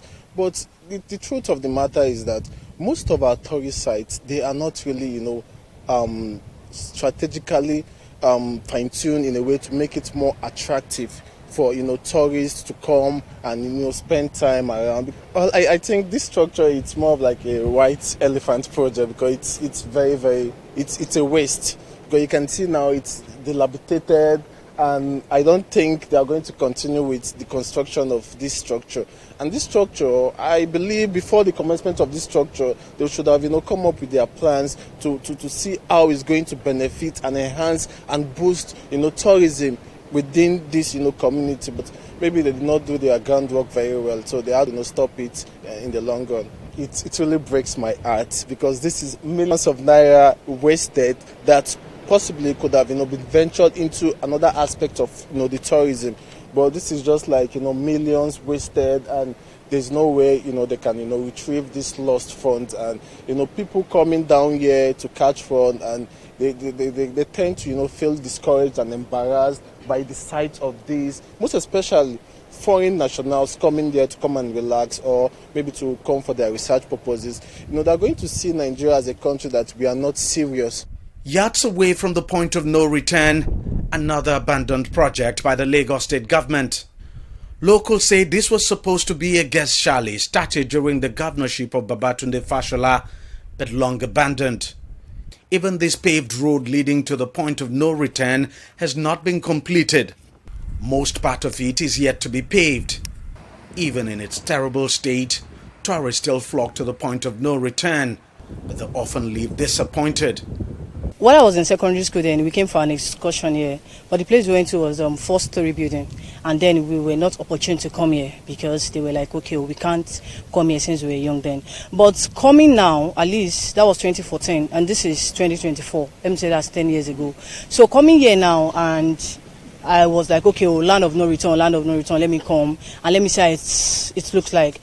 But on getting to this place, it's very disappointing because there is no evidence, that there is nothing to show that, okay, this is an evidence to show that this is a land of no return. And even this building, I'm just guessing that maybe that is where the colonial master stays then, where they select the slaves and all those things. But I don't know, because there is no one to tell us the history, and it's very disappointing that they just let it go. Like, let me say it's a waste. Anybody can come here and claim it as anything. If this monument continues to rot away like it is at the moment, then it's only a matter of time before the point of no return completely disappears from this very spot.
There are many sad and dark events in human history, but none devastated the African continent like slavery.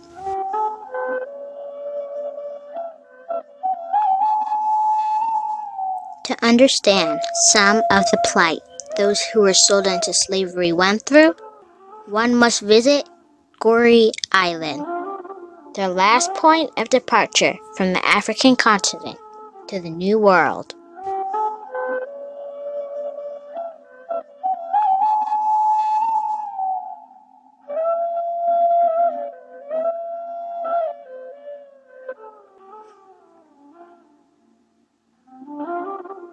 Boarding the ferry to Goree Island.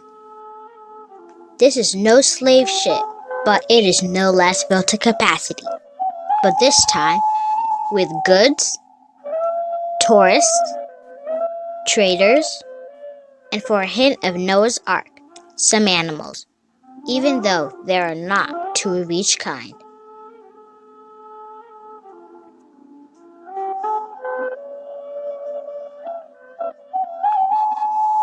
Slavery ended more than 153 years ago.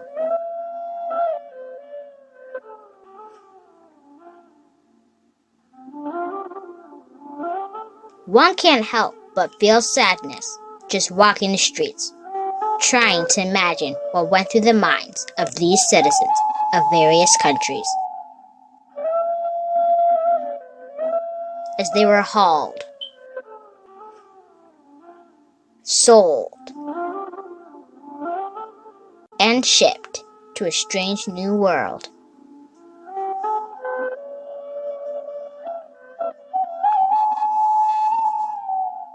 Where did these slaves come from? At that time, each African ethnic group had its price. And the most expensive ethnic group used to be the Yoruba. Yeah, they were from Nigeria. Because those Yoruba were very strong and tall, and they worked very hard in the plantations. That's why they were more expensive.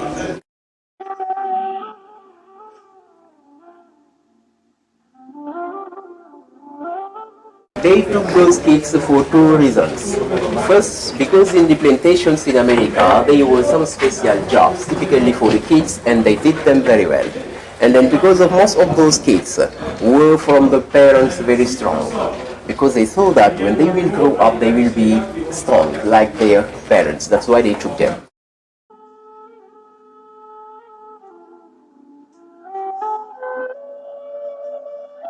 In all the 28 slave houses in Goree Island, the slave masters have the right to sleep with the young girls. Once a young girl was pregnant, she became free here in Goree Island or in Saint Louis in north of Senegal. But she wasn't totally free because usually she worked as domestic slave in the European houses, you know. That's why some of the young girls found a kind of interest to be pregnant from white masters so they can be free.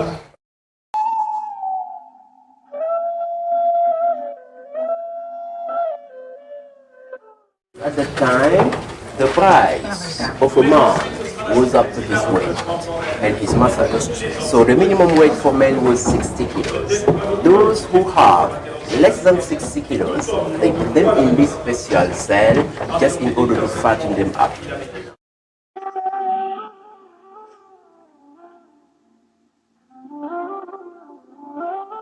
Let me tell you that they did not buy slaves with money. It was exchange. You know?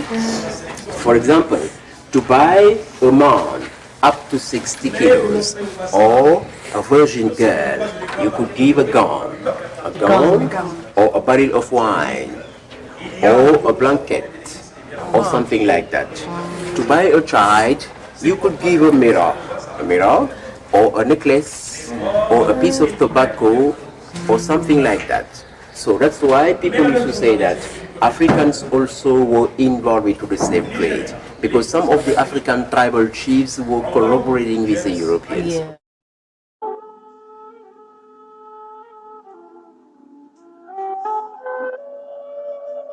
And here, this is a punishment room for rebels. Those who fought against their masters, they put them inside to punish them. As you can see, they could not stand up inside because of the hooks. 4 or 5 people at the same time in this small room. In 1991, we welcomed in this house Nelson Mandela.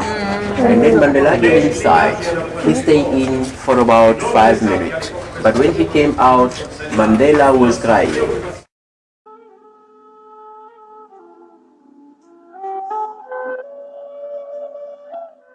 Right and left you have the waiting rooms. The slave used to wait here before the shipment. At the famous door of no return. Because once the slave got out from this door, it's mean bye-bye Africa. They took them to America and they never come back. Because of the rocks, the boat could not come near. That's why from this door, they built a kind of palm wooden bridge as a wharf. But during every shipment, some of them tried to escape by jumping into water, but they never could go far because either they were killed by the security guards or they were eaten by the sharks. Why the sharks? Because at the time, in all the 28 slave houses in Gorée Island, once a slave got sick, just to avoid the epidemics, they threw him into water and that attracted the sharks. That's why there were a lot of sharks around the island.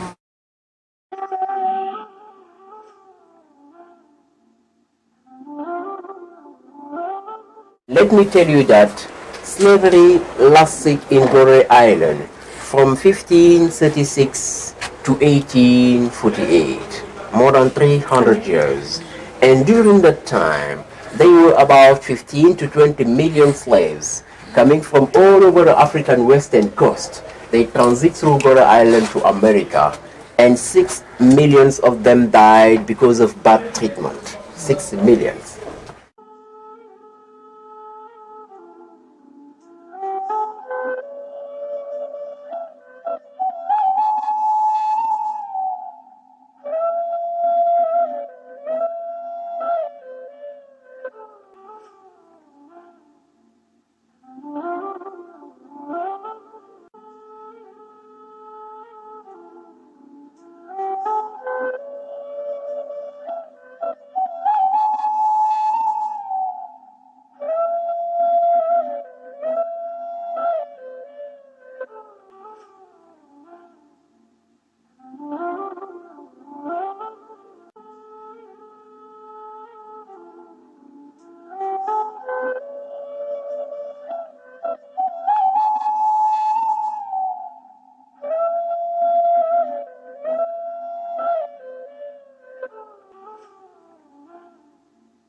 Very emotional, but he knows it very,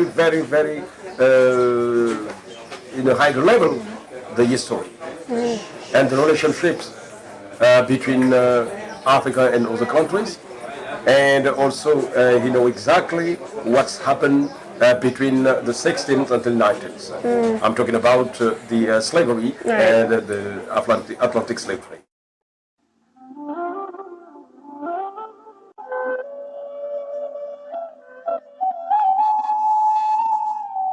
Walking away from the island, there are some pretty paintings on the street walls. One must ask, what have these walls seen, or what cries have they heard over the last 300 years? Somehow, I don't want the real answers to that question. Maybe you do.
Ayetoro community is a theocratic communist setting funded by a group of believers known as the Apostles in 1947. Ayetoro community in its heydays has the largest per capita income in the whole of West Africa.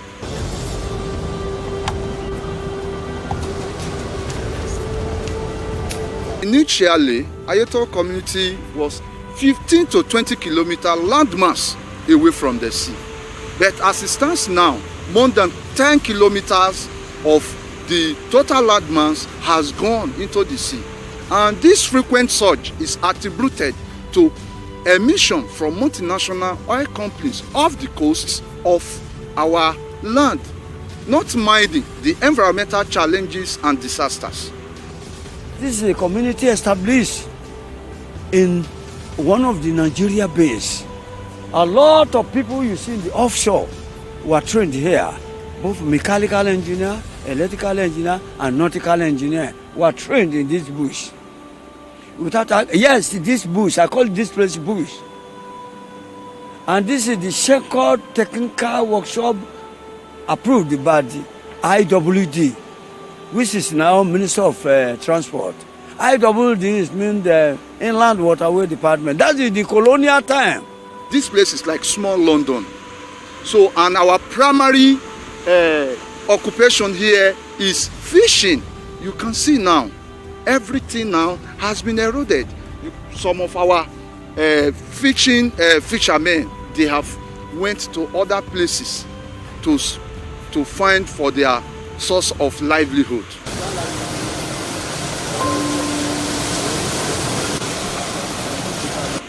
It's just a sudden that we have been experiencing sea culture coming every day by day. And since that time, we have been making effort to the federal government because we are law-abiding citizens. We believe that we cannot engage ourselves in a radical ways because we believe that by protesting, writing letters, federal government can come to our aid. By the videos, a lot of things we have been doing since we have been expressing the sea church.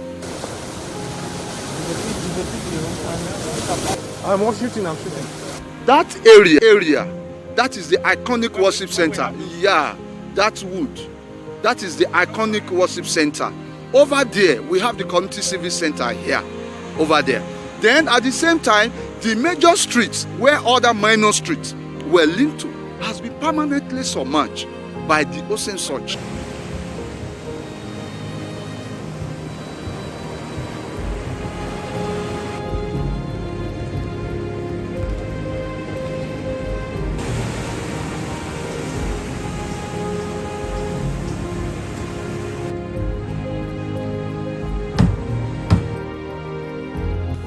I'm seriously worried.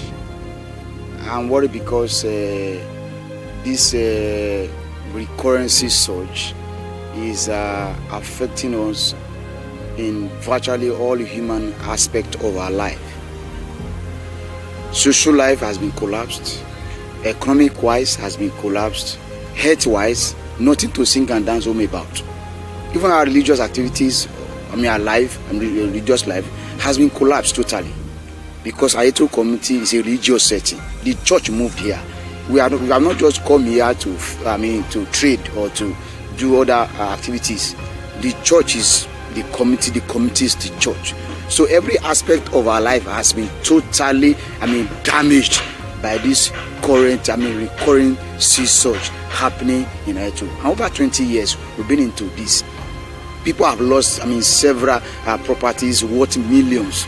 Buildings has collapsed. Over 500 to 600 to 700 buildings have been washed away. Our industrial power has been collapsed. Ayetoro community is known to be a self-developed community on its own without any intervention of the federal government or the state government over the years. Yet we kept on going.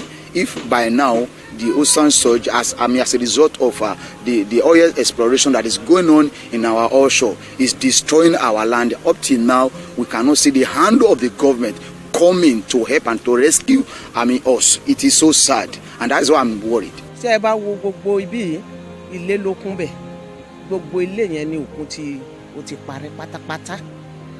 Bó dẹ̀ ṣe ń wó ilé yẹn ló ń wó gbogbo àwọn ohun àlùmọ́nì wa àwọn ohun tí a ní ilé ohun ẹrù wa ìmí gan tó bá ń wo báyìí tí a bá tètè dìsámúra àti gbà lọ́wọ́ ẹ̀ ó gbé gbogbo ẹ̀ lọ nìyẹn. Fund the trip of those guys.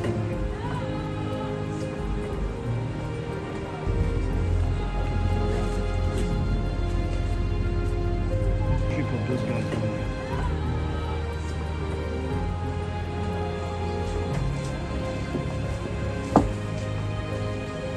This thing is excruciating, it is extreme. In fact, every blessed day, people used to die because of the thinking that the community that was founded at their present has been eroded. So it is extreme, it is serious, it is harrowing. My father's house happened to be the extreme house before the Atlantic Ocean. We lost it 2017. 2007, that was when we lost it. It's highly devastating. Even the one that belonged to my grandmother, we lost it. That was along primary school road. We lost it too. So I've been affected. I'm highly devastated. Now I'm a tenant in my hometown. Imagine how is it? Highly devastating. We need support of the entire world to save this community. Ayeto community is a community that must not go into extinction. It's a very serious situation.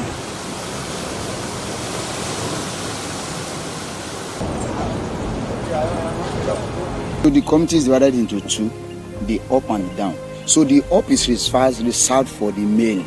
Why do that? Because they want them to access the sea quickly because of the occupation they engage in. Then the downside is reserved for the female, so that they can dry their fishes because the Atlantic breeze is coming from the up, so that the smoke will not disturb the community from up. That was why they situated the downside for the women, so that their kitchen can be downside. So you have Bale, Abejoye, Korodun Aneroye, Adedoyin, Alebiosun, Bishop, Arojolu. Then so after Arojolu you have the information house or the glass house as we used to call it. So where's the glass house now? It's gone already. It's surmount already. That is where all the information regarding the Ayeto community, people coming just like you came now. All the information you buy your trip, what you are going to do, when you are going to, you go back, so it will be documented before you go into the community. That was how it was done then. Then the city hall or civil center, there too, all of them are gone. After the city hall, you have Ojomo Street is gone too. So behind Ojomo, you have the church building. The church street and the church building is gone already. And that church is very important. Very important. That is where they situated that night of January 12, 1947. They situated when they came in. Now we have Akinjoye, we have Ajayi. Then in Ajayi Street, you have the first Ogeloyinbo Palace built with wood. So that one is gone too. We have the Olowojayi. Then after Olowojayi, you have the shoe making industry. There used to be a shoemaking industry. One of the industry, a small scale industry. Then behind the shoemaking industry, you have the clothing making industry too. So that one too is gone. So we have after Olowojayi, behind it is the shoemaking and the clothing making. We have Olowo Topa Oyinbo. We have Omogbenwa. Then after Omogbenwa, we have the carpentry workshop. So the carpentry workshop too is currently threatened. Half of it is gone into into the sea. And then you have Tobase. Then you have, after the Tobase street there, you have a mini supermarket. There's a mini supermarket there. So after the mini supermarket is where you have Oyetomi Street. So from the upside, where's the mini supermarket? This is just behind the what's it called? But it's still there. We can still find it there. So after the what's called the mini supermarket, you have Oyetomi Street. So from the main side now, the main streets, Oyetomi Street is the only surviving street you can find up. And it's been threatened. It's threatened. In almost we only have just 2 buildings. That is where my mother's father's house was situated. and it has been eroded. Those are just 2 houses. And your fear now is that this side, where yes. the female side might be affected. So it's like everybody has moved to this side now. Yes, yes. So most of the male now, they are actually residing with their wives. With their wives. Their wives. So, Oyetomi is the only one that you see. Then from the downside where you have the and this broad street is no longer existing. It's gone completely. It's gone completely. Where you can have the broad street, the beauty of the broad street now, it's around the Block Palace. That's where you can have the beauty of the broad street. Okay. How it looks like. tí ẹ bá wo ọ̀hún yẹn chọ́ọ̀chì wa gangan the main church táwọn baba ńlá wa kọ́ ó ti wo àtúnkọ́ míì ó tún wo. The church is where all the inhabitants of this land will gather to worship God, because that was the revelation our forefathers received. This place is a Christian utopian religious community for the service of God.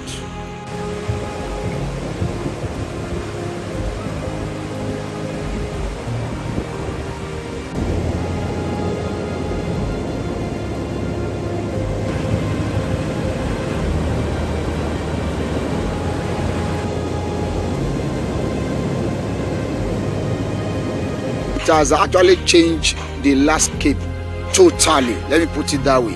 Why do I say so?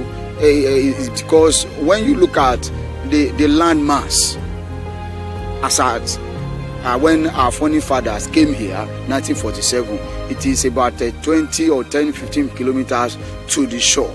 So people had to trek. I think Dr. Noge wrote a book about Ayeto community, that the only challenges that the fishermen, because Ayeto is known for fishing, the only challenges that they are having, it is the accessibility to the shore too. That is as at that time, and it's been a long time. So it has actually changed the landscape, and we are worried about it. This is the community technical college.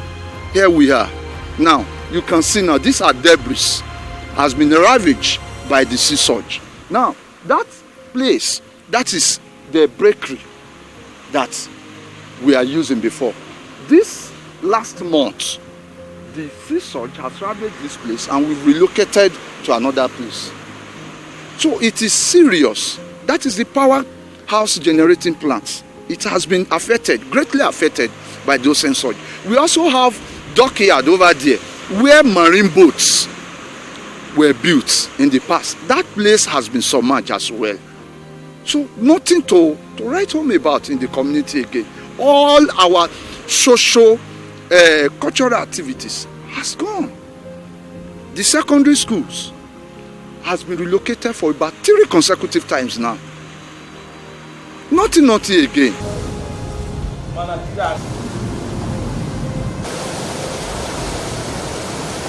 If urgent intervention is not coming any moment from now, the community will no longer in existence, because 2/3 of the community has gone already. My fears is that if something reasonable, prompt action is not taken on the part of government to salvage this land, perhaps we might. We don't pray for such anyway. The community might go into extinction. We don't want that, because Ayeto community has helped the federal government, even the West Africa, in terms of marine, because when Ayeto was having a technical school, the Ayeto community has trained experts in marine engineering, in nautical engineering, and they are serving all the multinational companies that we can see in our offshore. Ayeto community has built the largest fishing boat in the history of Nigeria and West Africa. It was built here by the local carpenter, and those people that even built those deep boats, they were still alive. Check Fishing News International, is there. If prompt and urgent action is not taken within, let me say, within the space of 2 months, where we stand here will no longer be. So, and that is why we are appealing to the federal government as a matter of urgency and exigency to please come to our rescue, so that Ayetoro is a historic community so that it will not become a thing of history. That is our appealing. We are appealing to the Niger Delta Development Commission, NDDC, Dito Sopadek, Ondo State Oil Producing Area Development Commission, to please come to our rescue so that this glorious community will not become a thing of history. So we are begging the federal government, we are begging the international community, we are begging NDDC, we are begging all relevant agencies to please come to our aid. Apá wa ò ká o, kàn jọ̀ọ́ kàn má jẹ́ kó kùn yìí kó gbé wa lọ, gbogbo ilé ibi iṣẹ́ wa, gbogbo ilé ìsìn tá ń pè church, gbogbo ẹ̀ ló ti wó. I'm now appealing to the state government, federal government, and the world to give what you call immediate action on this community. If you were here about 20 years back, if we tell you the extension of this place, you can't believe.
Many thanks for joining us in the newsroom. I'm Okpayemi Owosheni, and these are the stories we're tracking at the moment.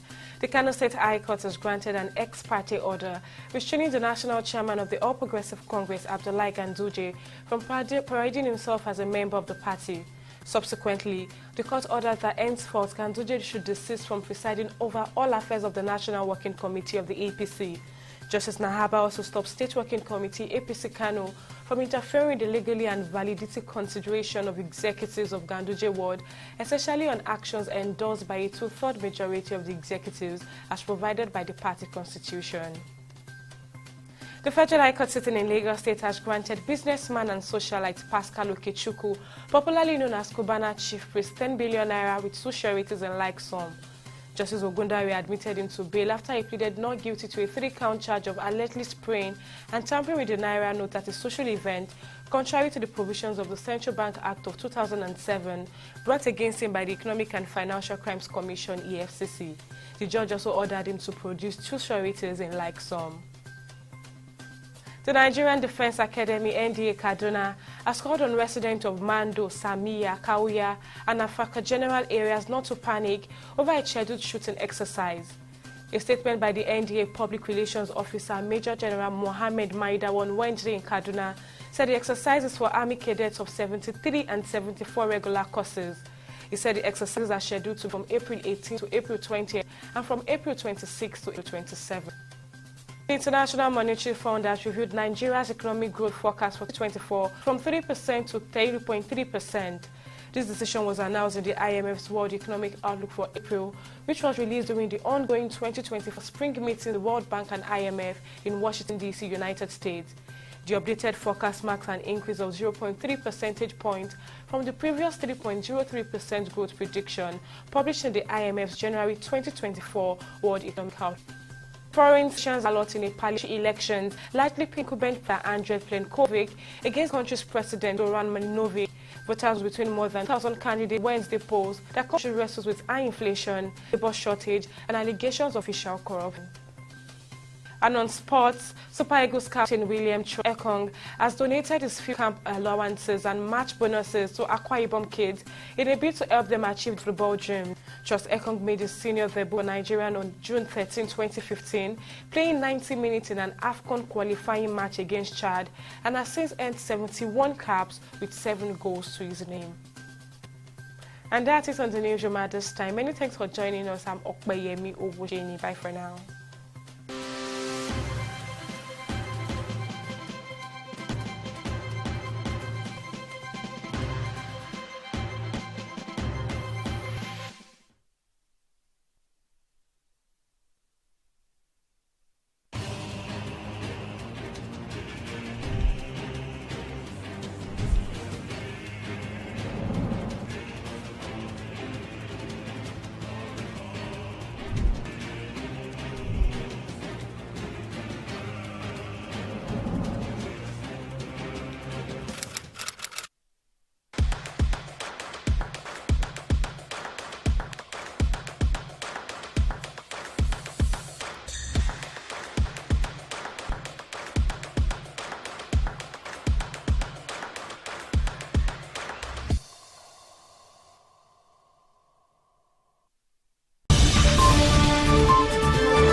Well, I didn't know on time because I only knew that she found it difficult to read.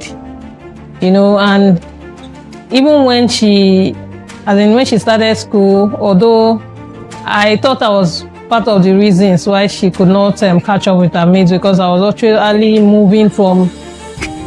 I move around a lot. So when I moved, she has to change school. So I was thinking maybe that was the problem. But I actually found out later that even when I got her good teachers, you know, the normal set of school teachers, I found out that she still finds it difficult. She's actually brilliant, very, very brilliant. But when it comes to book, she finds it difficult to read. My name is Mrs. Uchenna Ahanotu, the director of Nene Special Education Center. I'm an educational psychologist, currently pursuing my doctorate degree in educational psychology from Imo State University. My dream had been always to help students to excel in their academics. So my dream had always been for gifted students. But then I now started coming across children with learning disabilities, and I found out that they were not getting the support they need. So I was helping them in my little way, one-on-one, until it now came to my doorpost. I got reports from the school that my daughter would be repeating class, primary 1. I was like, why? And they said she's not meeting up. This is a girl that is normally intelligent. You know she knows everything, but they said she couldn't read. So as an educational psychologist, I now had to go back to my books, because I had packed my books. I went back to my books to study, and I found out that there is something called dyslexia, and not just dyslexia, there were other neurological disorders. There was autism, there was ADHD, there was all those cerebral palsy. All of them are linked together. So that was how I started focusing on children with learning disabilities. I was going from school to help them, but then 2 times a week, 2 hours a day is not enough. It wasn't giving us the results we wanted. So we now had to open the center, and I told the parents, if you want an intensive program for your child, you could enroll him or her here. When she has developed to a certain stage, she can now go back to mainstream school. That was how Learning Center started.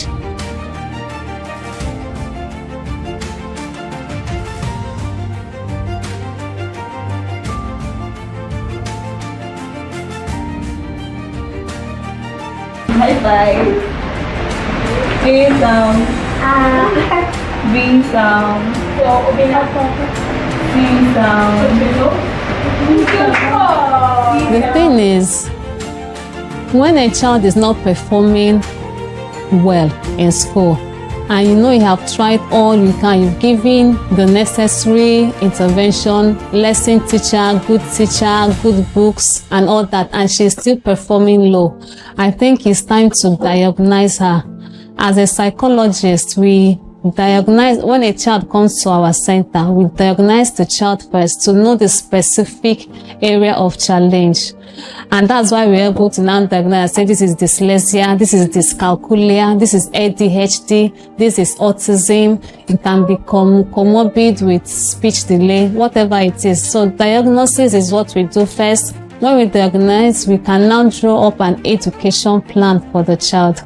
All our children have their own education plan, because a child with dyslexia is not at the same pace with another child with dyslexia. So we do one-on-one therapy, we do one-on-one teaching for them, meeting them at their various points of need, and then they come up. So that's basically the strategy, identifying the specific disadvantage and then tackling it individually, not as a class.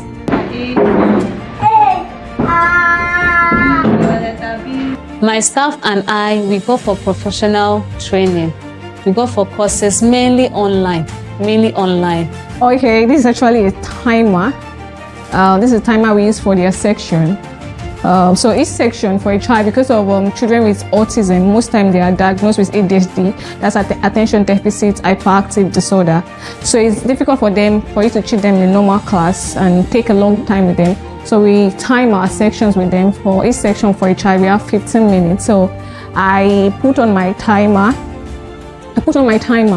For 15 minutes. So I know that at the end of 15 minutes, the child knows he's done. You see them standing up sometimes because they're like, just want to get up and leave. So it helps us to time them and get the best results. Challenges. Well, sometimes I want them to, like, you're teaching the child something, no other child you can easily pick up, but you have to keep consistently going over it day by day and all, and it's like seeing as if you're not getting a result. Or when you're trying to keep kids with ADHD, getting them to sit still while you're teaching them, it's kind of can be very, very tasking. And also sometimes they just don't want to learn. It's sometimes like that. She has improved a lot compared to what she was then, because she was having low self-esteem, and then, but here they kind of, brought our confidence up. Our confidence level is a lot high, and even if you are not careful, you won't even know that she has that condition again. So I'm actually happy with my experience with Nene Special Center. Well, it's been quite encouraging. It's been good. It's been a lovely experience. Jaden, my son, couldn't do some things not until he started with the speech school. He couldn't feed himself. He couldn't identify letters. He couldn't identify numbers, but his hearing was perfectly well, and he's still fine. He hears very, very well, but he couldn't identify some things. But right now, he can identify, he can make sounds, and the rest of them. So I'm impressed. Before, she won't even try to pronounce, as in, if the word is difficult, she just jumps it to the next word. But now she's trying to, and then she has improved in her reading. She has improved in her self-esteem. I don't know, psychologically, she has improved. We started last year, 2022, with the few students I had. So this year we plan to go more social media and then reach out to schools, primary schools in particular, to inform the headmistresses, the proprietors, that there is a diagnostic center where they can diagnose a child's learning challenge, because most of them are harbored in these schools, but the teachers are confused. They just think maybe the child doesn't want to read. So we want to tell them there's a center where they can diagnose the child's disability, and then we can also help them to tackle the challenge. So our aim is just the proprietors, and then through social media, we reach out to parents that are worried about their child's development. I want to ask every parent that when you observe that kind of situation with your child, you should seek. Don't just assume, because some secular schools, they don't really look out for these conditions in children. They just assume that the child is poor or the child is dull. They don't have provision for that in most schools. So, and then such child will have low self-esteem, and it will look like they cannot do anything, or they look inferior to their peers. Clap for yourself, clap for yourself.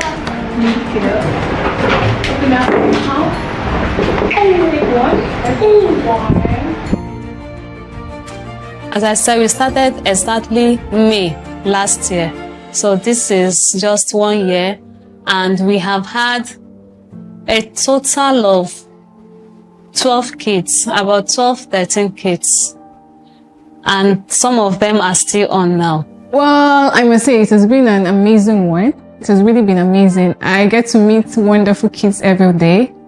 Yes, I see them and I'm like, God, these kids are just wonderful, because the world might not see them in that way, but meeting them every day has been like a blessing to me. Being able to interact with kids, it has been great. My advice to parents that they should find out and keep a close eye on their child. Try to find out about their disabilities earlier in life so that it will reduce the amount of time that we have to teach them. Early detection matters. If your child is delaying, just come and find out if it's disorder or delay. We will tell you. If it's delay, we'll just tell you to go. With time, he will talk. But if it's disorder, you have to start immediately to intervene to help the child. Please find a good learning environment for your child. Find a center that understands their challenge and they'll be able to tackle their challenge with the right resources and with the right frame of mind. It's not a flogging issue. They need all the love and care they can get, and they also need the professional touch to get them out of where they are.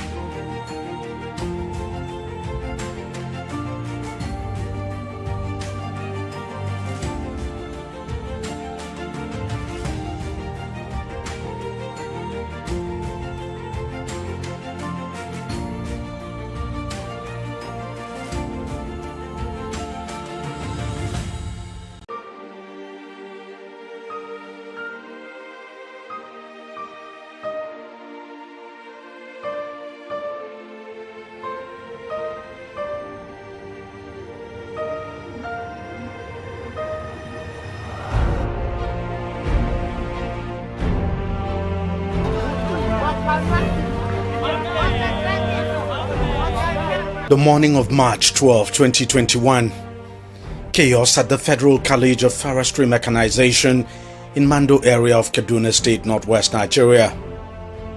The night before, armed gunmen popularly known as bandits had stormed the tertiary institution, abducting 39 students. After initially releasing the students in batches, the bandits eventually released all the students on May 5, 2021. They spent 55 days in captivity.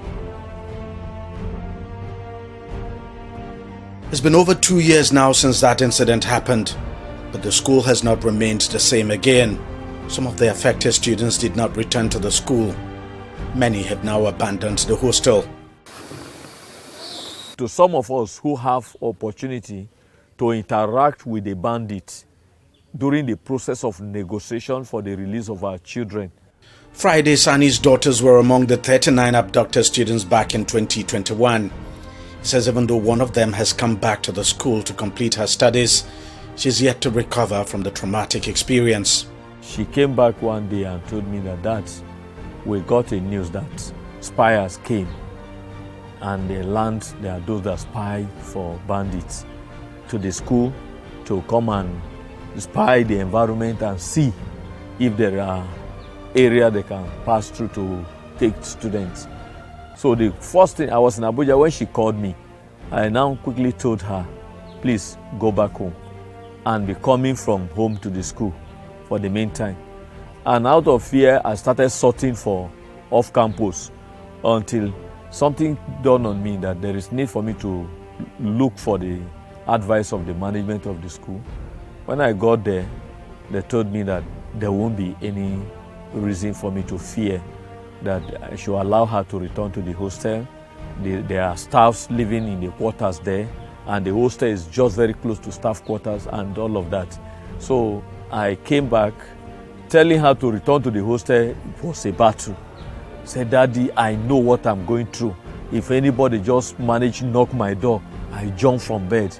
So that I now told her, okay, what you do, this is the school, this is where your counselor is. Always meet your counselor for more counseling processes and other things. And at the end of the day, she's okay. And in few, maybe by next year, the fear in education especially is that we don't know when this will stop. Though it's minimal now. As at the 2021, it was high. It's minimal now, but nobody knows the next dimension that they may come. That is just the truth about it. Just as the country was coming to terms with the brazen attack on the College of Forestry, another attack happened at Greenville University, a private university also in Kaduna State. Armed bandits attacked the school on the night of April 20th, 2021, abducting at least 20 students. 3 of the students would later be killed before the bandits freed others months later after collecting ransom payments. Today, the school is like a ghost village, completely deserted. The institution has now relocated to a temporary campus in the city. It's difficult to tell when academic activities will resume at the permanent site here. So now, insecurity has forced children and parents in the first place not even allow their children to go to schools that are not secured. Insecurity has also put fear in the minds of the children that even if they are allowed to go, they don't know what's going to happen. So sometimes they just look for some flimsy excuse and don't go. Then insecurity have successfully shut down schools in many villages. And you know, like the Chibok girls who were about to write exams and the evil people came. Now these ones, it is not even about exams. The school have been shut down. Some relocate to nearby places, but only children of serious-minded parents. But the larger population is like, okay, you've helped us, not going to school. The only challenge they are facing now is that, okay, there is no school and there's no farm also. Because as schools are shut down due to insecurity, people can also go to farm due to insecurity. And then hunger eating them at home and it's forcing them to go into so many things that you cannot even imagine. Scared of coming under attacks as well, some other schools in remote locations in Kaduna, like this one known as Faith Academy, have shut down and moved their students, leaving behind massive edifices. One will wonder why the students become the target of banditry and kidnapping in Nigeria, and that also is now weakening the educational standards. It's now discouraging people. A situation where you get admission, you are now afraid of going to the hostel. Rather, you have to look for house around that institution or around the institution. Then, by that, coming from the house to the school also is even a problem because you have to be looking left and right, not knowing who is the next person to you. These are issues, these are challenges that we are having. Entering vehicle to travel to Bandogri for maybe studies, or maybe going to Adamawa, going to Zamfara, so going to Sokoto is now a problem in the nation. So the only thing that we see also parents doing is to look for an institution close to them, whereby they can just maybe, while going out in the morning, they will drop their child and return the same child. And you know that a child that is not within the school premises may lack concentration, and by that, you may not come out well as expected. So these are challenges that we are facing, or the education is facing in Nigeria now, that students no longer have confidence, unlike before, where you will send your child to a school far away from you and you sleep with your 2 eyes closed that he or she is secured. It's no longer like that. So these are the challenges that we have in the educational sector now, and it's not helping us.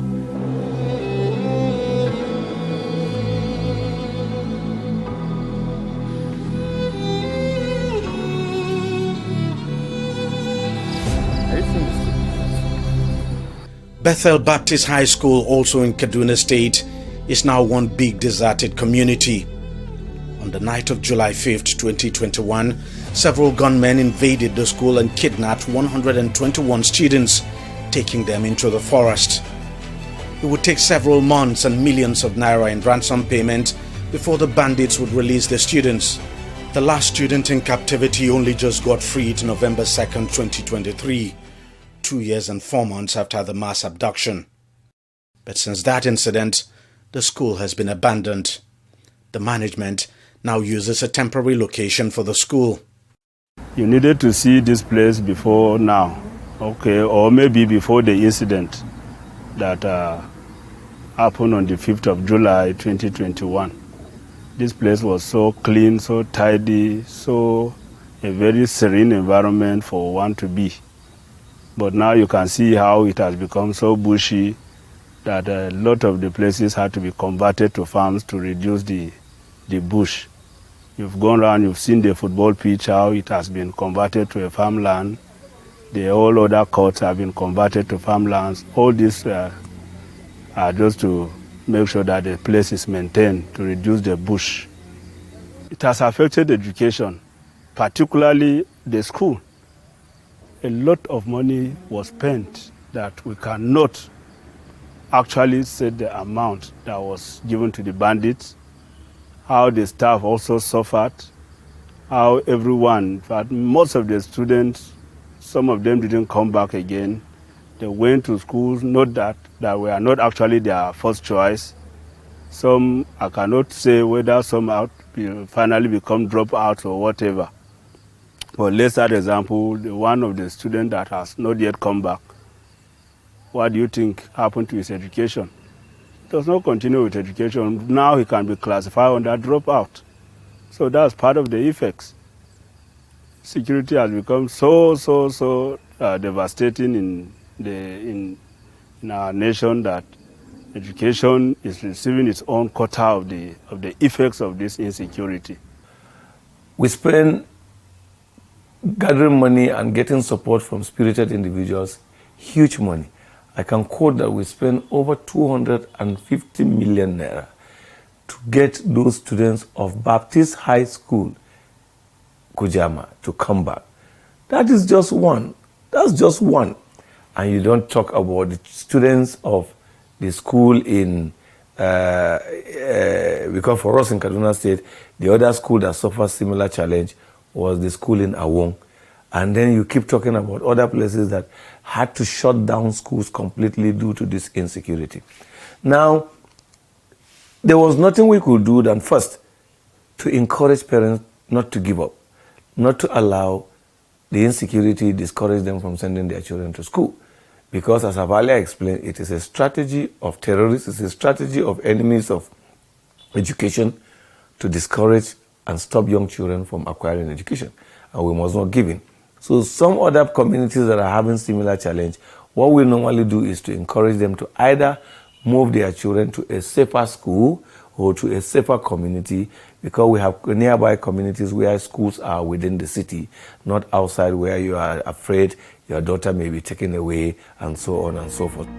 Nigeria has among the worst out-of-school children rate in the world. A 2022 UNESCO report puts the figure at approximately 20 million. The majority of them are in the north of the country. Attacks on schools are only worsening the situation. The place of education in our community today is facing a very serious, I could say multifaceted challenges. You look at it from security, you look at it from the poverty around, you look at it from all the troubles and all this. So education seems to be like it is dying at a time that the world is growing through education, because science and technology is the order of the day. And if your child is not educated, you can imagine what he will be, or you can ask yourself, where will he be fit to serve in the future? And in Nigeria, especially in the northwest Nigeria, we are thinking that all is well, all is not well, because this large percentage of young children who may not have certificate in the next 5 years or 10 years, who will have no knowledge to even relate with the outside world in the next few years, then they will be easily and cheap for bandits, terrorists, or every extremist group to recruit them and say, oh, come, the society is not giving you what you want, come, let's fight them. But the agenda is not come, let's fight them. The agenda is to just destroy everything about the society. A report by the United Nations Children Fund, UNICEF, indicates that over 11,000 schools were closed in 2020 due to a series of armed attacks in some parts of Nigeria. It says the country's northwest region accounted for 76% of the attacks. And in 2021 alone, no less than 25 schools were attacked. All of this, the report says, has led to increased school dropout. So there is need for government to either vote special funds for security of educational institutions or provide security. Let there be proper security installations in all educational institutions. Just imagine bandits entering Nigeria Defense Academy. You can now see how sophisticated these people are. Not to talk of ordinary institutions that is maybe civilian base. So how will you contain that kind of people? So there is need for government to come in. So without that, there is fear, because we can never tell the next dimension that these people will come up with. The bandit has successfully created fear in the minds of many parents. Government must get people to work along with her in educating, sensitizing, advocating, mobilizing people to say, no, let's not give up. Let's not give up. Let's not give up. Let's send our children to school.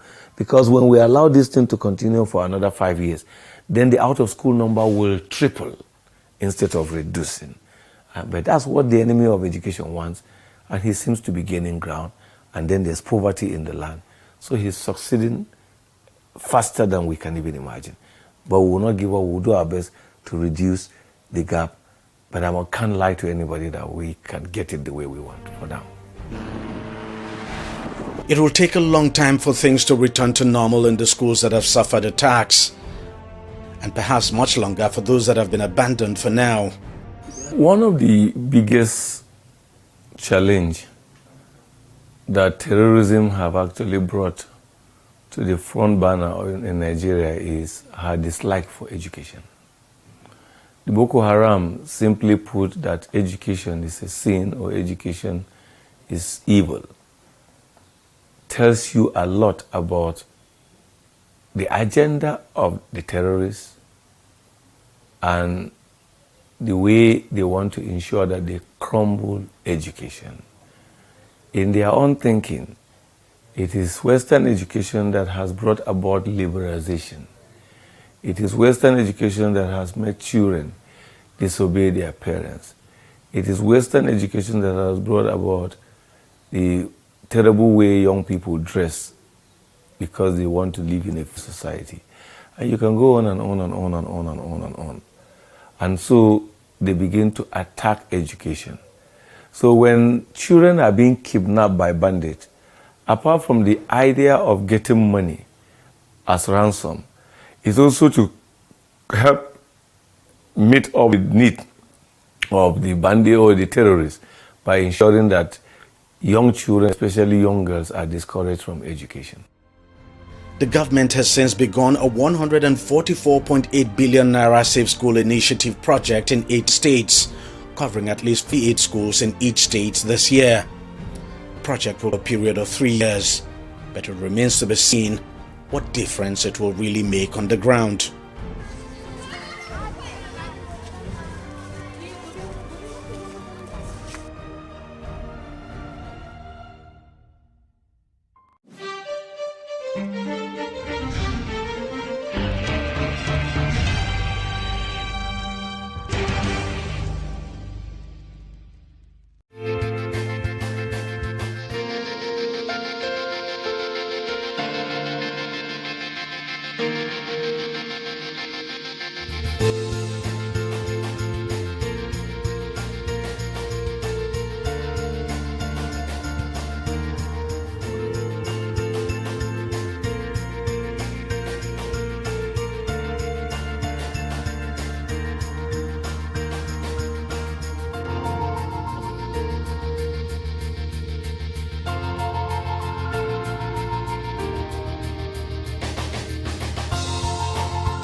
Right in the middle of this forest in southwest Ogun State, and inside the buildings below, a young generation of farmers in Nigeria is changing the face of farming and attracting young people to a venture many of them had not always liked.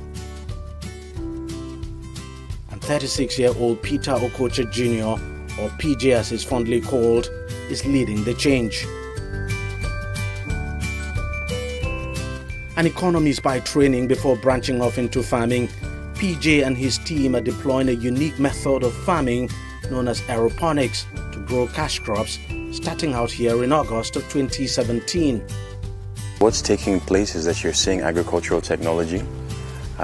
It's a disruptive form of technology. It's called aeroponics, whereby the plants are grown in a soilless medium. Essentially, there's no soil, and the roots of the plants, which are underneath these boxes, are being misted with nutrients and so forth. So everything is within a controlled environment, and it's fully automated as well. Their focal crop is yam, a very popular edible starchy tuber mainly cultivated in Africa and exported across the world. So the yam subsector of the overall agricultural sector, it's a very lucrative sector.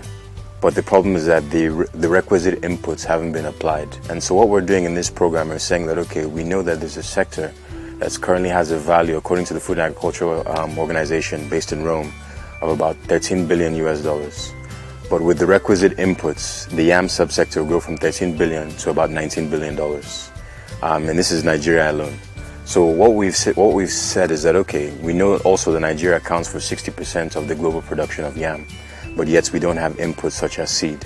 And as you know, seeds, or the lab and the seed, essentially is the genesis of the agricultural sector. So what we're doing is that in conjunction with IITA, we get clean seeds, essentially from IITA, from the lab, and then we come and we transplant to the system here.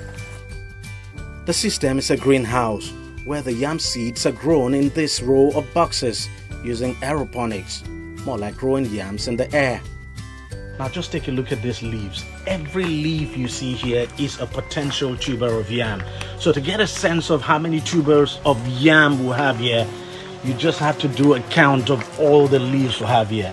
It's something very massive. We have about 10 boxes, and in those boxes, all fully automated aeroponic systems. And it leads to high propagation of plants. And so we're actually massively propagating, and it will continue like this for a 3-year period of just continuous growth, non-stop. After the propagation, what you'll see is that it will essentially form a canopy. It will be very bush-like and so forth. And from there, we'll start vine cutting. And from the vine cutting, we'll cut these, we'll put them into essentially polyethylene bags and with a nutrient solution, and they'll stay in there for about a month. And essentially what it is that because this is in a controlled environment, we're taking them out and saying, okay, we're preparing you for a month to get used to the external elements, and they'll be there for a month, and then we eventually take them to the field.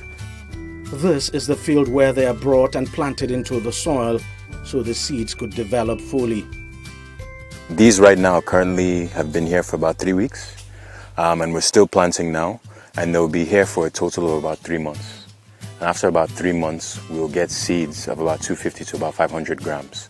And those are the seeds that we'll provide to farmers. And farmers can then go and plant directly, and this will give them the ware yam sizes of 1 kg, 2 kg and above. One of the smallholder farmers who's been using the yam seeds from the aeroponics farm is Awofe Ademola. He's been into traditional yam farming all his adult life, and says the yam seeds from the aeroponics farm have seen his output more than double and saved from pests. There's a lot of difference between the two methods because the new method doesn't get infected by pests, and it doesn't change color like the traditional planted yams. It will remain fresh as it is wherever it is kept. Their yam when harvested is almost 3 times or 4 times more than ours. When we plant one of our own seed yam, it equates to 4 of theirs. Habibat Umar is the only female in the group. She's one of those overseeing the day-to-day running of the smart farm. She says she's fascinated by the whole idea of it. One of the things that fascinates me most is the fact that we can go all year round producing food more like you can choose what's and having to depend on the rain and all. And everybody wants to eat all the time. You don't want to wait for when the rain is here. And so the fact that we can provide the food all year round, it's everything to me. Even though all may seem fine, PJ and his team are battling familiar challenges to keep their operations running. More attention needs to be given to the sector. There needs to be more financing put in place. We need to have adequate land laws in place and to ensure that we can optimize all the arable land that we have and so forth. There needs to be insurance. We need to have better road networks. Power is a major impediment as well. Essentially we have our own solar system, as well as the fact that we also have a generator as well for backup. So power cost is also a major impediment as well. So all of these things, if we can put all these things in place, then the sector will boom for sure. PJ and his team are setting themselves up as role models for young people. In a country where youth unemployment is high, they are hoping to inspire many within their age bracket to take to their kind of farming technique. We need women to even join this chain, because this is not all about... we've gone past the stage of waiting for men doing it. So why wouldn't I want to be part of it? Like, let people say, oh, she's a woman, she's doing it. Do you understand? So women have to join this chain. My message for the youth is saying that, listen, with the use of technology and disruptive methods such as this, essentially you can run your farm on your laptop, on your computer and so forth and everything. It's all automated. So essentially this makes agriculture cool. It makes agriculture sexy. You have the technological components to it and so forth and everything. So it's not just the conventional, back-breaking work in the field and so forth and everything like that. There are also these components as well that will make it appealing to the youth. So I say, listen, join me. We have a nation to feed and we have a nation to grow as well.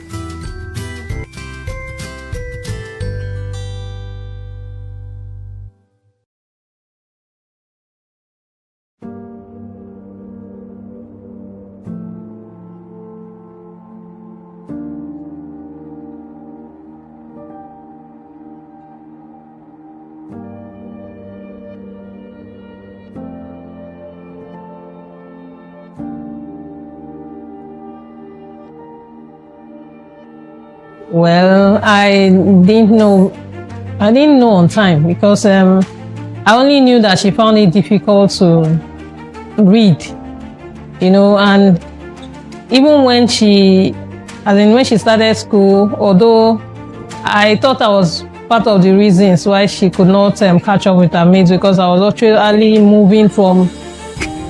I move around a lot. So when I moved, she has to change school.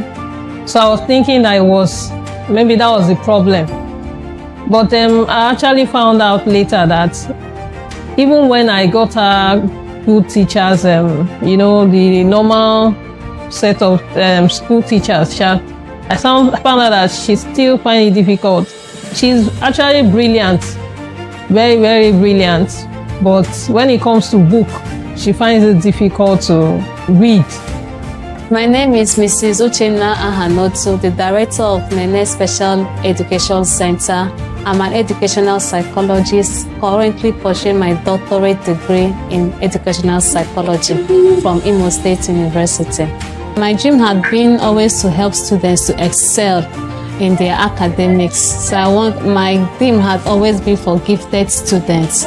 But then I now started coming across children with learning disabilities, and I found out that they were not getting the support they need. So I was helping them in my little way, one-on-one, until it now came to my doorpost. I got reports from the school that my daughter will be repeating class, primary 1. I was like, why? And they said she's not meeting up. This is a girl that is normally intelligent. You know she knows everything, but they said she couldn't read. So, as an educational psychologist, I now had to go back to my books, because I had packed my books. I went back to my books to study, and I found out that there is something called dyslexia, and not just dyslexia, there were other neurological disorders. There was autism, there was ADHD, there was all those cerebral palsy. All of them are linked together. So that was how I started focusing on children with learning disabilities. I was going from school to help them, but then 2 times a week, 2 hours a day is not enough. It wasn't giving us the results we wanted. So we now had to open the center, and I told the parents, if you want an intensive program for your child, you could enroll him or her here. When she has developed to a certain stage, she can now go back to mainstream school. That was how Learning Center started.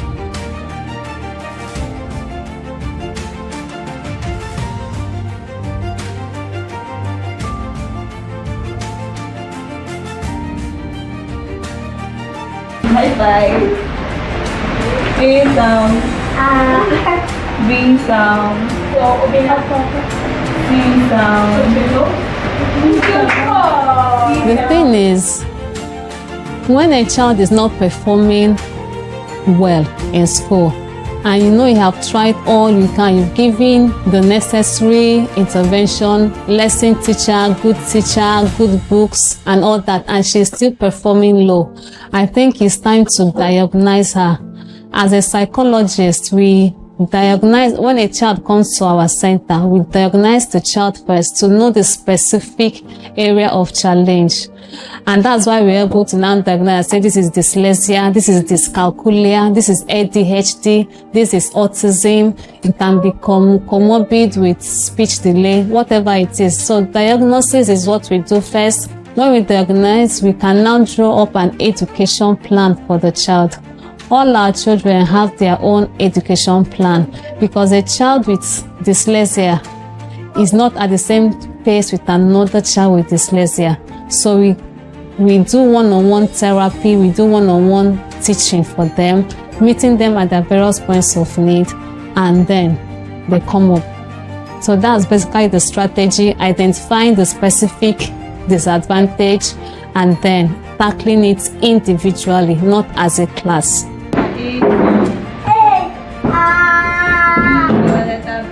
My staff and I, we go for professional training.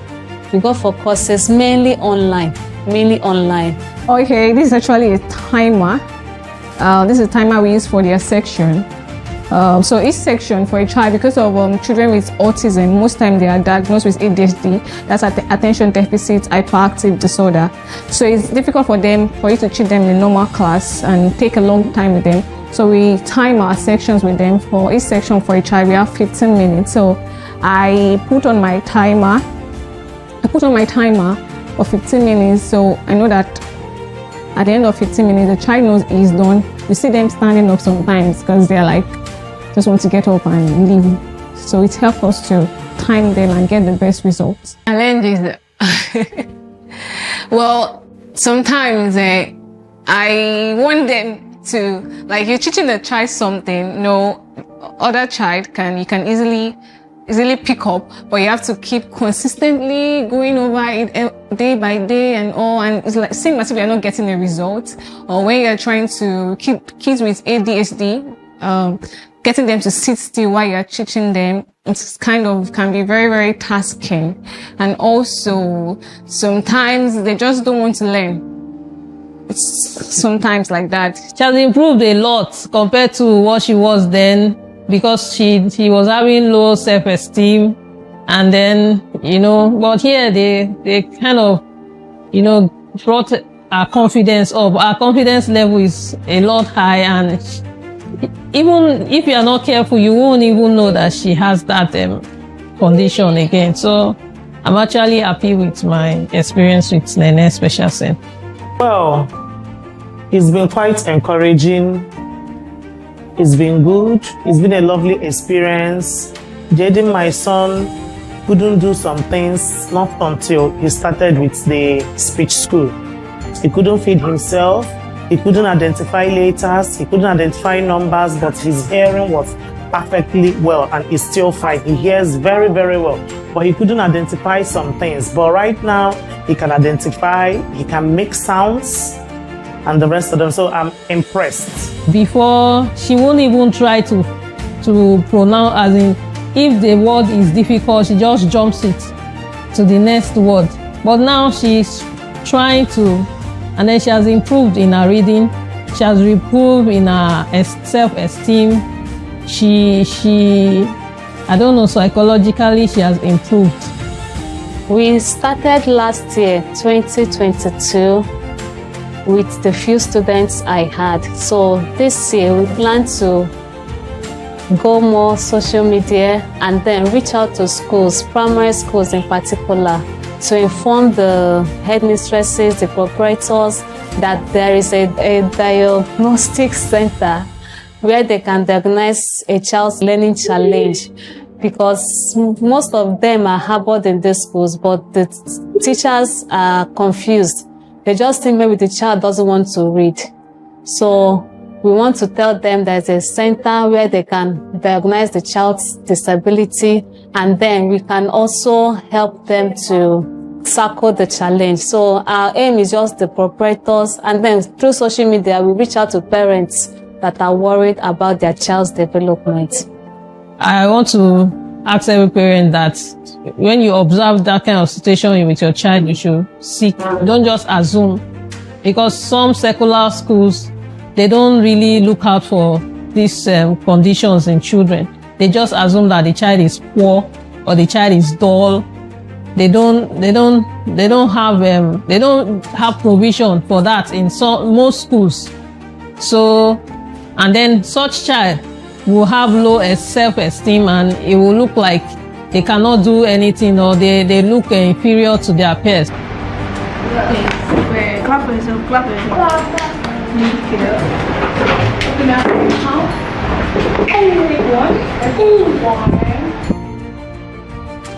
As I said, we started exactly May last year. So this is just 1 year, and we have had a total of 12 kids, about 12, 13 kids. And some of them are still on now. Well, I must say it has been an amazing one. It has really been amazing. I get to meet wonderful kids every day. Yes, I see them and I'm like, God, these kids are just wonderful, because the world might not see them in that way, but meeting them every day has been like a blessing to me. Being able to interact with kids, it has been great. My advice to parents that they should find out and keep a close eye on their child. Try to find out about their disabilities earlier in life, so that it will reduce the amount of time that we have to teach them. Early detection matters. If your child is delaying, just come and find out if it's disorder or delay. We will tell you. If it's delay, we'll just tell you to go. With time, he will talk. But if it's disorder, you have to start immediately to intervene to help the child. Please find a good learning environment for your child. Find a center that understands their challenge and they'll be able to tackle their challenge with the right resources and with the right frame of mind. It's not a flogging issue. They need all the love and care they can get, and they also need the professional touch to get them out of where they are.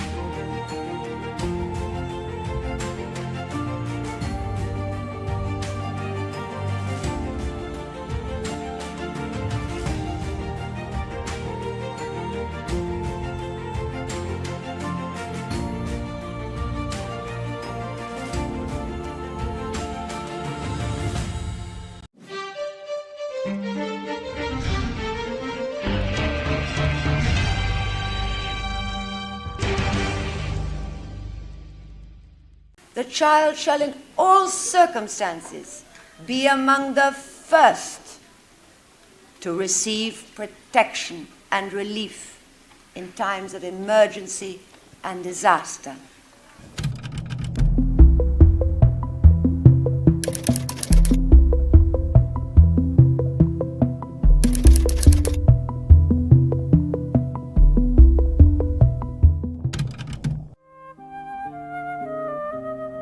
UNICEF means the survival, development, and protection of children all over the world.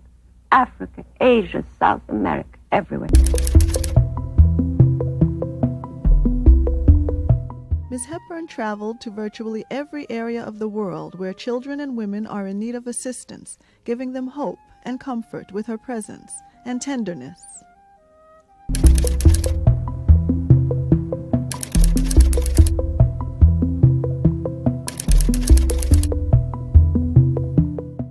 I would like to read to you something very, very important, and it moves me deeply to have this privilege. The preamble to the Convention on the Rights of the Child.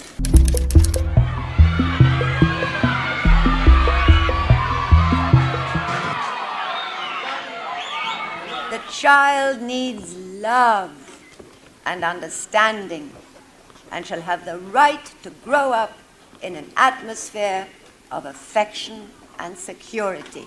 The child shall be entitled to grow and develop in health and shall have the right to adequate nutrition, housing, recreation, and medical services. The child is entitled to receive education and an opportunity to develop abilities in order to become a useful member of society.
Welcome back to the newsroom. Nigerian army troops deployed for counter-terrorism, counter-insurgency operations in the northwest on Monday, 15th April 2024, made a significant inroad into terrorist enclave in Maru local government area of Zamfara state, where they destroyed the camp and extremated the terrorists. Acting on credible intelligence on the activities of the terrorists, troops conducted a targeted clearance operation to dismantle the suspected terrorist operational base in the town of Maru. In a first-gun battle with the terrorists, the gallant troops neutralized 12 of the terrorists, compelling the others to flee. The federal government has vowed to take stringent regulatory measures against traders unfairly inflating prices of goods and commodities. The government through its agency, the Federal Competition and Consumer Protection Commission, expressed worry that despite the recent appreciation of the naira against the dollar, consumers continue to face escalating costs without a corresponding decrease in prices of goods and commodities. The FCCPC vowed to monitor, investigate unusual price hikes, address complaints filed by consumers, and take actions against businesses found to be engaging in anti-competitive practices such as price fixing, price gouging, or cartel formation. The National Drug Law Enforcement Agency, NDLEA, says it has destroyed a total of 304.436 kilograms and 40.042 liters of illicit substances seized from parts of Lagos and Ogun State. Speaking at a brief ceremony where the seized drugs were publicly destroyed in Badagry, Lagos, Chairman and Chief Executive Officer of the agency, Brigadier General Mohammed Buba Marwa, says the open destruction of the seized illicit drugs followed court orders. He called for more public support for ongoing efforts by NDLEA and other stakeholders to curb the menace of substance abuse and illicit drug trafficking in Nigeria. The federal government has written at least 31 governors informing them of the impending flooding in their state between April and November this year. The Minister of Water Resources and Sanitation, Joseph Youssef, disclosed this on Tuesday in Abuja while briefing journalists on the 2024 annual flood outlook for the country. The minister said he had informed the various state governors of the possible flood situation that will be experienced in their respective states this year to ensure the governors make the necessary preparations to effectively mitigate the negative impact of flood in their states. And on business, in an unprecedented move, Dangote Petroleum Refinery has announced further reduction of the price of diesel from 1,200 naira to 1,000 naira per litre. While rolling out the product, the refinery supplied at a substantially reduced price of 1,200 naira per litre 3 weeks ago, representing over 30% reduction from the previous market price of about 1,600 naira per litre. On the foreign scene, heavy thunderstorms have lashed the United Arab Emirates UAE, dumping more than a year and a half's rain on the desert city state of Dubai in just a few hours and flooding major highways and its international airport. Dubai International Airport acknowledged on Wednesday morning that the flooding had left limited transportation options and affected flights as aircraft queues could not reach the airfield. And on sports, barely 1 month to the 2024 WAFU B Under-17 tournament in Ghana, Golden Eaglets coach Manu Gaba said he has invited 51 players to camp ahead of the tournament, which will be played from May 15 to 29 in Accra, Ghana. The coach hinted that the team's camp would open on Wednesday for the WAFU tournament, which serves as qualifiers for next year's Under-17 AFCON. And that's it on the newsroom at this time. Many thanks for joining us. I'm Okpayemi Owosheni. Bye for now.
I'm Ayofe Olarinde. I'm a visual artist and a photographer, but I major mainly in scribble arts, which I see as an art form born out of frustration.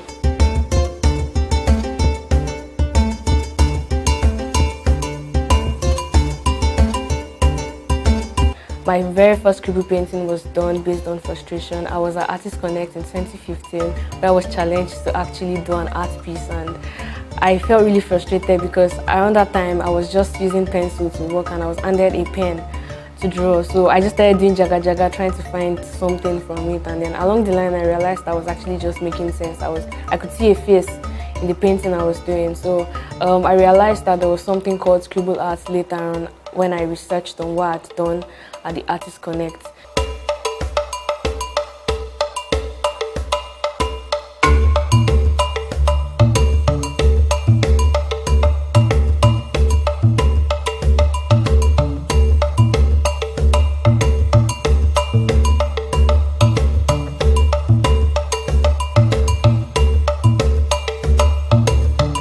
Scribble art basically, like I said, is an art form born out of frustration and me wanting to accept myself, me just accepting my flaws, and me also creating sense out of nonsense and using disharmony to actually form harmony. So it's more of like me joining crooked lines together to actually make sense. It's just wobbling lines around to actually form something, to actually arrive at a point.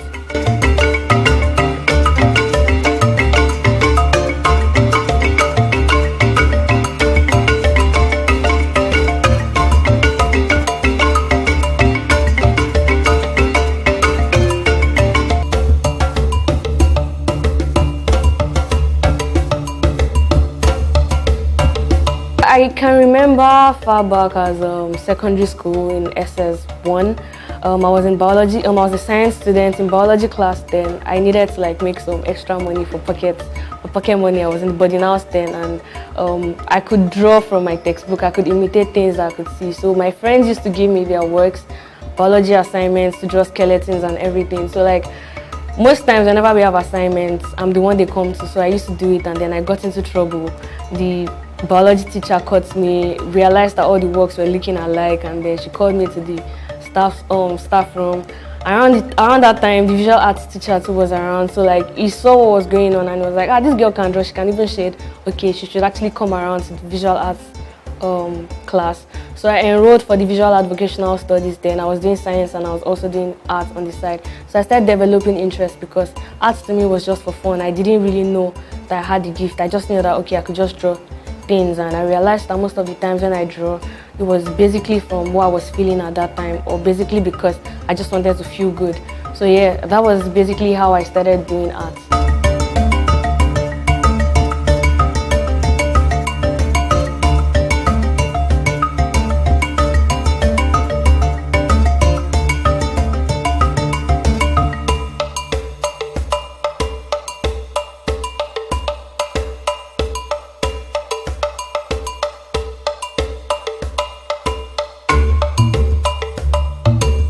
Initially, my inspiration basically was only from myself. I was inspired by my own journey through life, but along the line, I started gaining more interest in things around me. I started gaining more interest in history.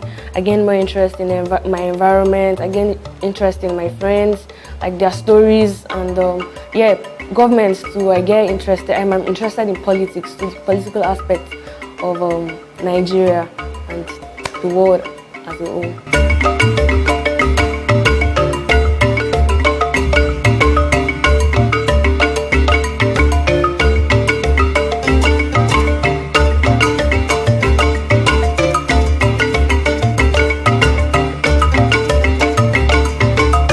Achievement. Okay, first off, I think being an artist first is an achievement for me because people are destined, people are born for greatness, yes, and people have been given different skills. Some people do hairdressing, some people do makeup, some people dance and all of that, but I'm really thankful to God for this gift that I have, which is art. So I see that as an achievement because it consoles me, it fills me up. And then secondly, I was nominated for the Future Awards Africa last year, which was very, very surprising because I was nominated beside the people I see as my bosses. So like being around those people and being the youngest amongst them was quite overwhelming. And then I got some other nominations from Leading Women's Africa. I was 1 out of 100 Leading Women's Africa, most inspiring women in the world. So like that's like the major highlights for like the awards I've won. There's also the one for creativity, most creative students in the whole of Unilag. There's one for most creative students in Africa, and yeah.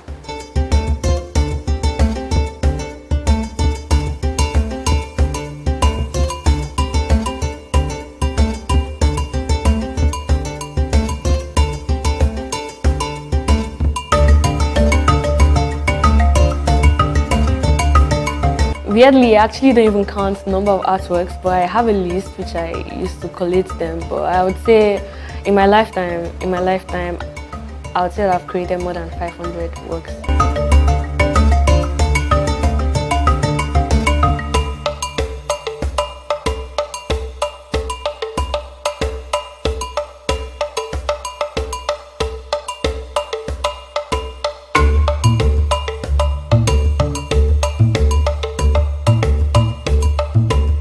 I dance. Before I started doing art, I used to dance. Actually, dancing was my first love. I used to dance professionally, but I had to stop because my parents didn't find it, they didn't see it as a career as much as also the way they didn't see art as a career. So I had to just stop dancing, but it's something that I still wish to go back. And aside dancing, I also am a photographer. I take pictures.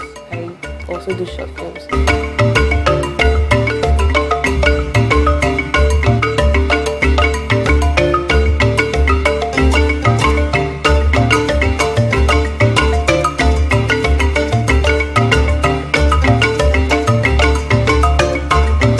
Scribble art is something that I have mastered over time. It's something that I've practiced. Something that I can even do in my sleep, not even exaggerate. So like most times it's really not difficult because I'm the kind of person who sees or who gains inspiration from dreams. So there are sometimes when I'm asleep and then ideas just come and next thing I wake up, I draw. I already know what I want to do. And then there are times when it is actually very difficult, times when my works actually challenge me. I do some particular works and it speaks to me in ways that I can't even explain. So times like that, I give the piece a particular period, say a year, before I go back to it. So there are times when my pieces challenge me, like when I'm doing something very personal. For example, when I had an artwork done for my biological dad, it was really attacking because it just laid down questions that I couldn't answer personally.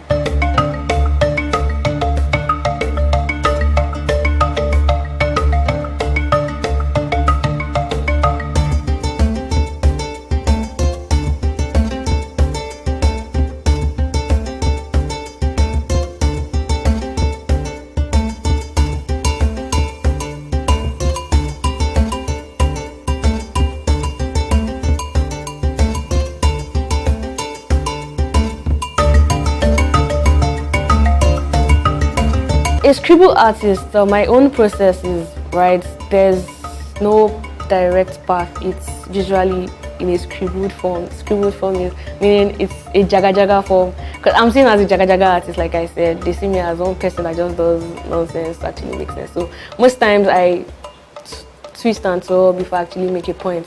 Twist and twirl in the sense that I can decide to just get a sketchbook and then from a point I'm doing jargons all over, just doing jargons, not making any sense.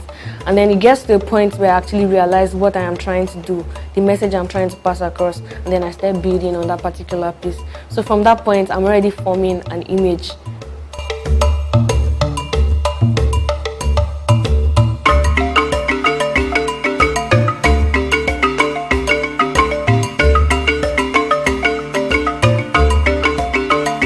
I never finish an artwork. I never see it as a finished work. I feel like whenever I create an art piece, there's always going to be a continuation. And most times, it is when people get to like buy the works off me that I call it finished because I no longer have it in my possession. But like sometimes I break down pieces into series because I can't finish one on a particular canvas.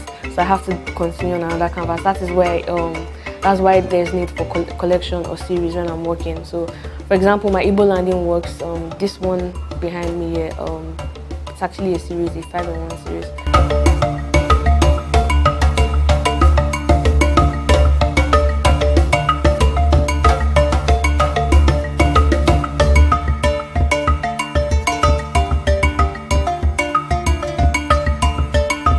Jean-Michel Basquiat actually indirectly influences my style. He's a new expressionist. I also have interest in expressionism.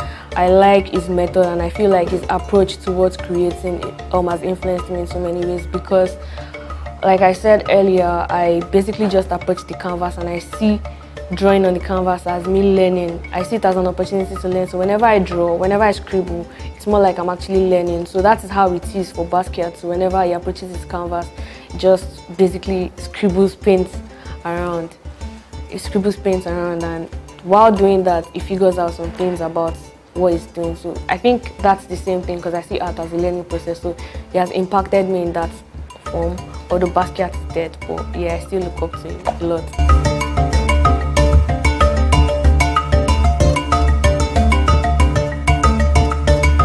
Challenges I faced as an artist. At first it was acceptance. I was really chasing acceptance, and I realized at the point when I started getting accepted, I started losing myself because I wasn't, basically it felt like I was just doing works just to please people, just to please people's satisfactions. And around that time I was doing that because I was doing realism works. I was drawing faces realistically. And then I realized I wanted something more, and in the process I started doing my own thing. I started doing scribble art. So yeah, at first it was acceptance, then there was the financial aspect. I mean, it takes a lot to get art materials, it takes a lot to get a studio. I got the studio late last year with my friend Bayo, which I currently share it with. There's also the whole art scene in Nigeria. It's not so encouraging because I feel like they keep recycling old artists or dead artists, and they are actually emerging artists doing so well. I have friends around that practice so well, they practice so hard, the works actually speaks to me and it speaks to a lot of people, and I feel like there should be room for them too, but it's kind of not so easy because there's politics everywhere, there's politics in the art scene.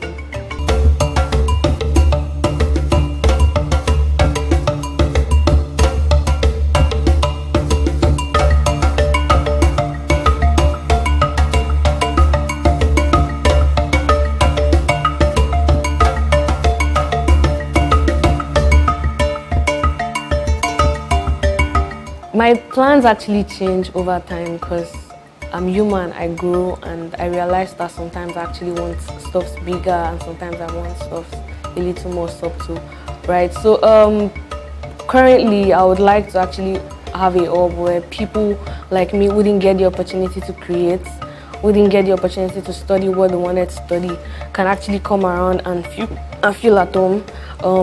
People who probably find themselves doing things they really don't want to do can actually come home and meet other people, network, create. So there's going to be an art school, there's going to be a dance school, basically a creative hub where people can come around and learn. So that is like my dream. I would like to own a hub where people can do that, expose new talents, encourage them. And currently I've started doing that little by little with my NGO. It's called Charity with Arts. We go to the streets or we go to orphanages and then we teach kids how to draw. We don't only just feed them or give them clothes, we also teach them, because I feel like once you have a skill, you already have a weapon, or you have your passport to the world, like to travel the world. So basically we just impact that knowledge and get them to practice more.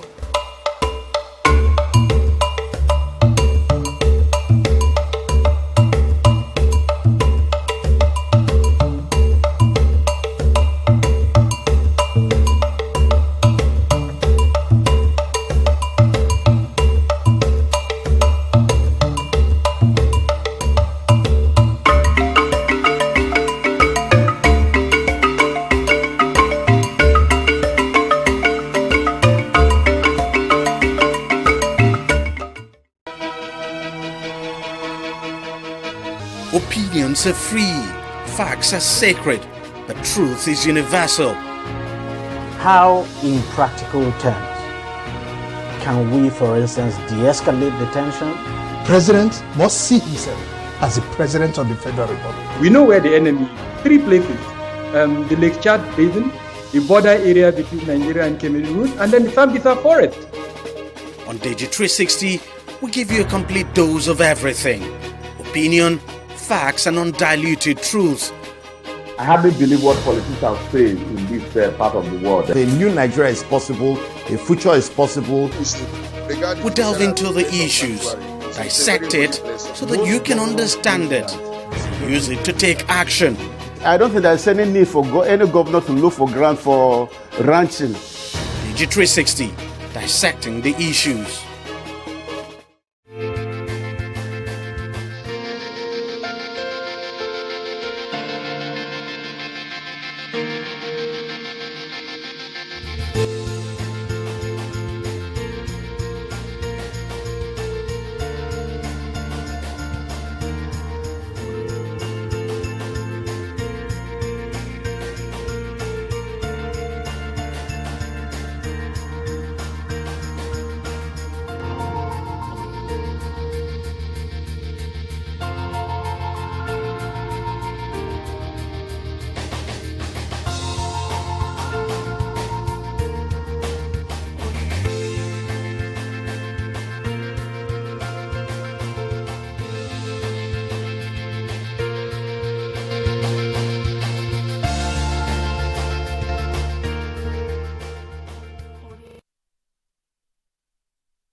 Hello and welcome to Lagos Voices. I am Sydney Okafor.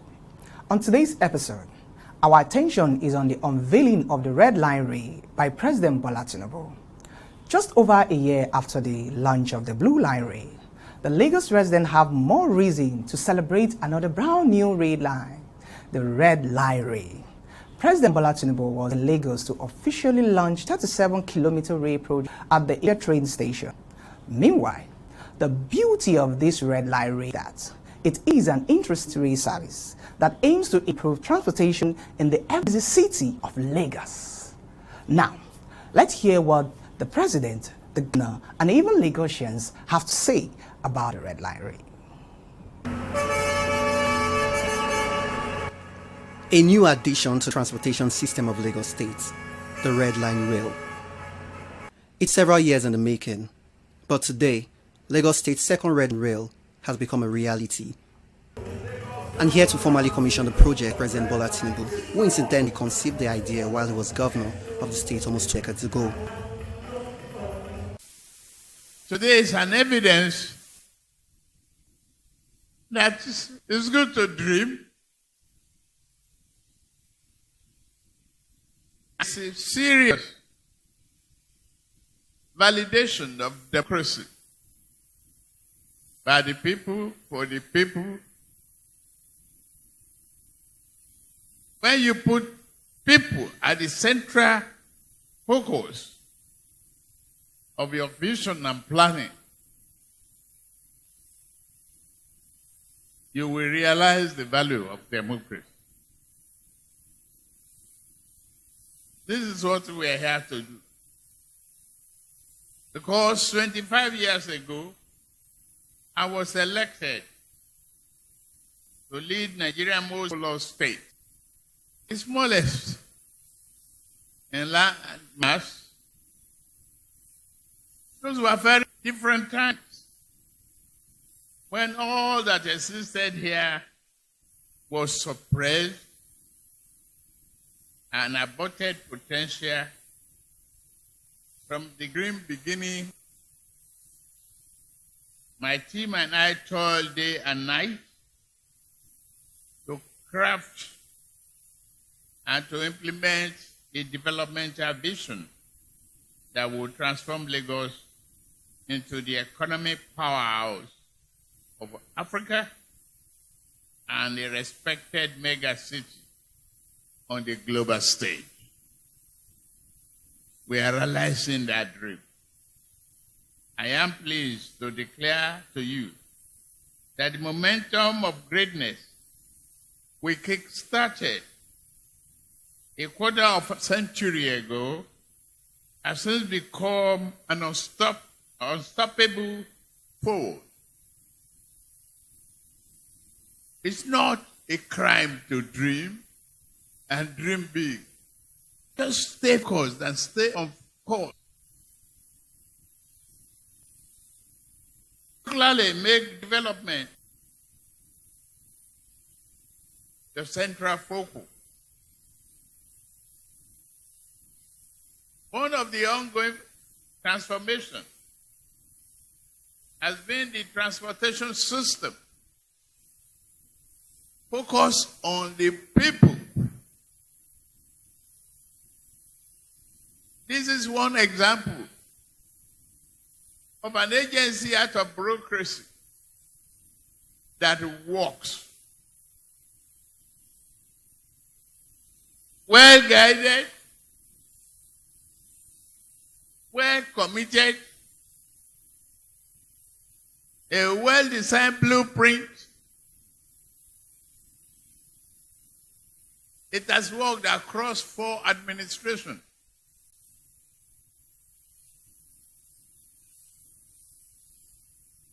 It's about the quality of leadership.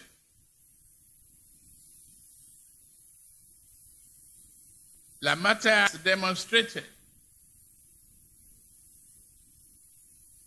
that agency can make to succeed and work for the people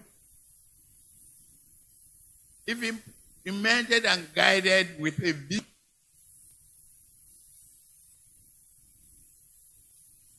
And be committed to a larger value. From launching the bus rapid system to the ferry, massive upgrading of road network, Lamata, thank you very much. Well done.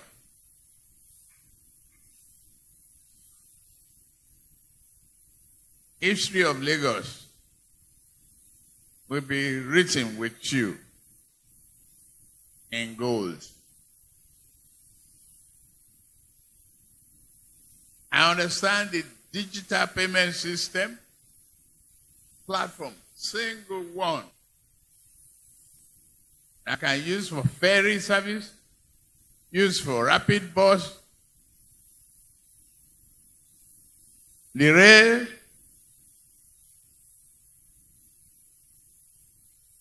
but not for rice and beans.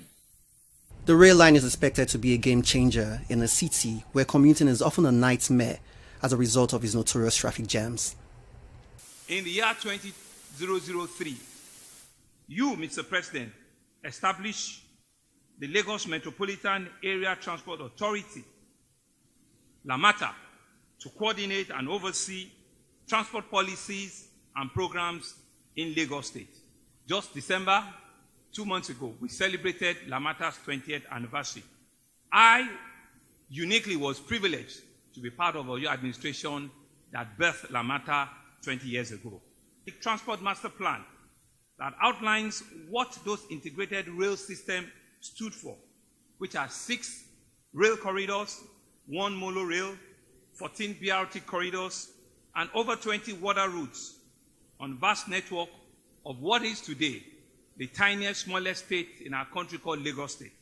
We are indeed happy that that master plan is alive, is working, and all successive government, from my brother Babatunde Raji Fashola to my other brother Akinwumi Ambode, and to our humble administration, have kept faith with it. For the first time in the history of Lagos, we have a system comprising and integrating 3 modes of transportation. The road, which is the BRT that we're using, the rail, which is the Rail Master Transit Program, and the waterways through the statewide ferry service. Every day, millions and millions of Lagosians cross this integrated urban transportation infrastructure, uniting them into a world-class digital payment platform. Today, Mr. President, we have designed locally a cowrie card that over 4.2 million Lagosians have in their hand. This integration that has achieved a means of transportation means that every cowrie card carrying member can choose either to travel on a BRT bus, can choose to travel on any of our ferry services, can also choose to travel on our rail infrastructure. This is a platform that is working and is working well in Lagos, full of Lagos State. We've commissioned and handed over 5 BRT corridors that are in operation now. We have also commissioned and handed over the first phase of the Blue Line from Mile 2 to Marina, which is wholly powered by electricity, which was commissioned by our former president, President Muhammadu Buhari, about a year ago. And has since commenced passenger operation, carrying hundreds of thousands of passengers on a daily basis. In the area of roads, there's been major road infrastructure that are ongoing and that we have completed, from the revamping of the old Ojo Road in Amuwo Odofin to Abiola Onigemo Road in Ifako Ajayi, to Ishekun Cap David Road in Alimosho, to the Agric Ishawo Irepo Road in Ikorodu, to the 10-lane Lagos Badagry Express Road, to the ongoing Ojota Okpebi Link Bridge and Approve Road, all culminating and pushing out the infrastructure of Lagos, to the Lekki-Epe Express Road, reinforced concrete from Epe Junction, all the way to Abamade Sonya. We are connecting the dots of Lagos in different ways. We have started the second phase of the Blue Line from Mile 2 all the way to Okokomaiko. Our brother governor, Ogun State, is talking to us to extend that also into his own corridor. We'll show him what the numbers are, and I'm sure he'll write the check, because we have no other neighbor apart from Atlantic Ocean is Ogun State. And so we don't want to annex them, but we don't want to develop into Ogun State. Mr. President, we're pioneering an Omu Creek project that will open up additional opportunity and real estate in Lagos. We are on conversation with the Lekki-Epe International Airport. We're building the first logistics food hub in the whole of West Africa, the Lagos Food Security Hub. We are also at the verge of starting the 4th mainland bridge, which you, Mr. President, still spoke to me about this morning. It will happen in your time, and we will call you in future years to come and unveil and commission. We are currently negotiating, completing financing, creative financing that you keep talking to us about. Creative financing, the ability to think and do, that's what we're about. And by the grace of God, we will not stop at anything to achieve this.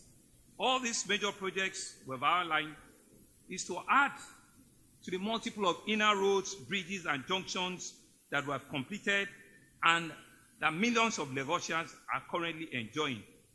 Each of these projects, we believe, is a cornerstone in our unwavering commitment to furthering prosperity, the future of Lagos and its esteemed citizens. When fully operational, the train will run 37 trips daily and convey about 500,000 passengers between Oyingbo and Agbado, 2 densely populated axes of the city. Some residents simply can't wait for the full commercial service to begin. Well, it's a very beautiful infrastructure, as you can see. Years back, we never thought we could have this kind of infrastructure in Lagos. But now that this infrastructure has come to Lagos, a lot of Lagos residents will ease the suffering of Lagosians and Lagos here. Personally, those that are working in the inland and mainland, some of them come from Abeokuta and work inside Lagos. So it's very difficult for them to take road transport, especially now that the situation of the country is very difficult. So with this infrastructure, we ease the pain of people going to their working places, and spending will be a little bit less in terms of transport. Then when you talk of the traffic, a lot of people wake up by 4 o'clock from where they're coming to going inside Lagos to work. So this also has eased the transportation problem for them. So I think it's a very good innovation for Lagos State. And Asiwaju, our president, we give you more hands that God Almighty will raise you high, and Governor of Lagos State, you have really done well. I think it's a very good thing, where it facilitates and increases the means of transportation, and also it reduces accidents and other stuff like that. I think it's a very good one. I think it's also beautifies and it's actually moving this state forward, and I really commend his efforts. Good luck, good job to him. The Lagos State government, they are a special government. Lagos State government are special government when you talk about governing a state. So they are doing well. They are trying. They've done a lot of projects, and the projects are standard. They are standard. I can see the flyover bridge, the footbridge, the whole infrastructure. They are trying, but I think they should look into maintenance. Maintenance is very important. You know, they should involve a local government also. I think the state government are trying, but they should involve local government and councils in the project maintenance. You understand? So in the maintaining aspect, they should involve local government. In terms of, they are more, they fly like this new flyover now. You can, it's a new route for somebody coming from Oshodi. It's a new route, which is very good. I think they've done well in reducing traffic. But, you know, the Lagos State population are much. They say it's 20 million, but I believe it's more than 20 million. People residing in Lagos are more than 20 million. So they should, you know, the more the population, the more you need to put in maintenance. So they should look into that also. You know, the more the population, the more the tax, the more people are, the more income comes to the government. So I don't think maintenance will be an issue. Should be an issue. It's perfect. It's perfect. It's perfect. It's good.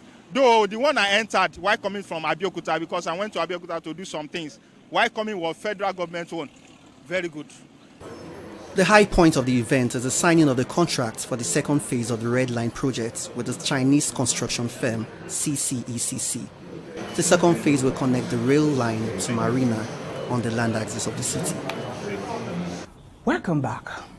It's glaring that the Lagos State government is not leaving any stone unturned when it comes to development of the city. All right, our next journey takes us to some feeder roads in Ayobo, a densely populated suburb in Alimosho local government area. Ayobo is located on the outskirts of Lagos, bordering Ayetoro in Ogun State. Most of the feeder roads have become a nightmare for residents and commuters living in that region of the city. Well, let's take a look at what feeder roads in Ayobo look like. Ayobo is a suburb under the Alimosho local government area of Lagos State, bordering Ayetoro in Ogun State. Around that neighborhood is where Anchor University is located and has a good road network that leads to the institution. However, the situations with the roadways are different. They are in poor condition and have made it difficult for residents and commuters to around and do business. Residents groan over the terrible state of inner road, which has collapsed due to heavy rainfall. In fact, this road, we have been, in fact, the sovereign, every time we complain to government. Even our chairman, Mrs. Shobowa, sometimes we go to her to complain about the road. Madam telling us that it's beyond her, what it could be, that this is a government, that is state government responsibility. But all what she can do for us is to take our matter to them. You hear me? So and when they say you people are around, I say maybe Madam have taken our matter to the state government. The road, you can even see the passion.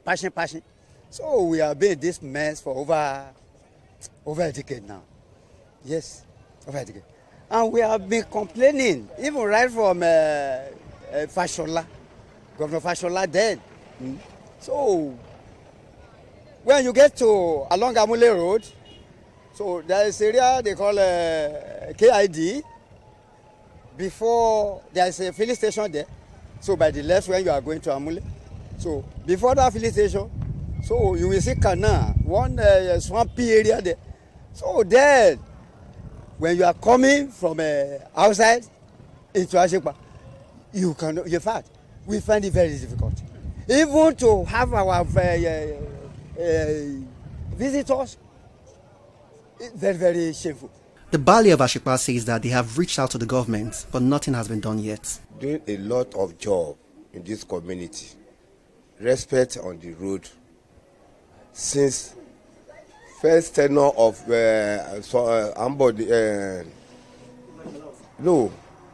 new governor Sanwo-Olu, we voted for him. We complained about this road that please they should assist us because the road habilitation is most important thing we have in this community. Now during the dry season, we can enjoy this road a little bit. If there's rainy season, we find a lot of problems. You cannot come in when they are raining because the flood. Sometimes ago, about last year, the flood carried a lot of people in this community to the canal. Well, we have been appealing to the Lagos state government. We go to the local government. We are writing. We do a lot of things just to assist us, to help us to facilitate the development of this road. There's not yet. There's no improvement. But we are appealing to the Lagos state government should assist us to do this road. I can tell you more than 20 years back, we have been facing a lot of hardship on this road. And we are complaining to the state government to assist to do the road. Yet, they say they will come. And we are still begging. More than 20 years back. It's a long time. If there's good road, the cost of everything it will cheap. Because if there's no good road, if you buy this thing today, tomorrow before you come back, the money are inflated. They will rise it up. You buy something of 10 naira today, by tomorrow it's cutting to 30 naira or 40 naira or 50 naira times. They are complaining about good road. There's no good road. That's the reason why it affects a lot of businesses in our community. We are facing so many challenges for here. If there's rain now, the road we cannot pass again. So like going to is not 7 years to 10 years. We are facing all this thing. You can see that our road is no good for here, but all the women that is there, all the women that is going to market, we are facing so many challenges here. Because of the road is no good. Bike and the Maruwa, they can't come outside because of the road. So we need help. They should help us for the road. The residents appealed to the government to assist them, citing the impacts that the poor road network, which has led to abandoned shops in the neighborhood. Road construction ought to be government's project. But we cannot say precisely what led to the roads being in this state for the past 20-something years that have been in this community. Now, there was a time, even on our own, in fact, not just there was on several occasions, we do contribute money to even do some patch up so that we can even go out. Because there are some times when it rains, we can't even go out. From Olayemi here to Amule, it takes us hours. There was a time we saw they were doing some kind of work along this road, thinking that it's a proper job they want to do. They just gather this quota or whatever and spread it, and that was all. The first rain, only one rain, washed it off. At one time, we saw a signboard at Megida, that they are doing Megida or Olayemi Road. They did it up to Alaja. You cannot pass through that road now to Megida. Here too, as you are going through here, now go to the front, there's a spot there. It's like a pit. We've been digging, we've been sometimes ago we contributed money to buy this granite and pour there, but it just couldn't work. You can see the road yourself. Nobody uses a car here and enjoy it. From here, I live at Olayemi, from Olayemi to Amule takes more than 1 hour. So we've just been here, we've been appealing to government. And meanwhile, we vote for the ruling party here constantly. We've never voted for another party, for the ruling party. But we don't know why we are being sidelined, we are being sidetracked. Nobody look at us. We don't have road, we don't have light, we don't have water. Nothing government that comes to this place. Why? At Olayemi now, we are having problem of transformer for years. We've applied, gone everywhere. Up to now, we don't. Nobody has answered us. We applied to Alausa, we applied to Okponle. Nobody has answered us. At Olayemi 1, and we are still here. Look at the road we are passing. You can see the road yourself. How long can you maintain a car here? Sometimes some of us will just only take our car out because there's no government transport here. There's no bus that is running this place. No bus we want to run here. The other that are here, some elderly people like us are afraid to enter Okada. Before you do it, you go and break your leg. That's why we still manage to drive. Things are really tough for us here. It has affected my business seriously, and it has made value of my building to be very low, because nobody will come here to want to come and rent a house or to even buy a business that you display. Who will leave the town to come to you? This is our road issue. They've been tabling it before the council, is with the chairman or whoever, but they're tabling it before. Even when we hold meeting, landlords association, residents association, what most of them talk about is, let's find a way to reach out to the people that we elected. But from what I gather, I cannot confirm it. From what I gather, they're always very evasive. You can't find them. Go to the office, they're there, you write a letter to them, they don't respond. And these are the people we elected right from. So if I tell you, I don't even know who is our House of Assembly representative now. Because nobody, they only come during the election to campaign, which we don't even see.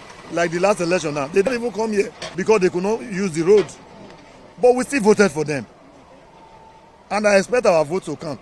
The only government people that come here are the ones, this building control, those that will come and collect tax. People that will come and collect tax, those are the only ones that come here. Those that will bring development, we don't see them. Bro.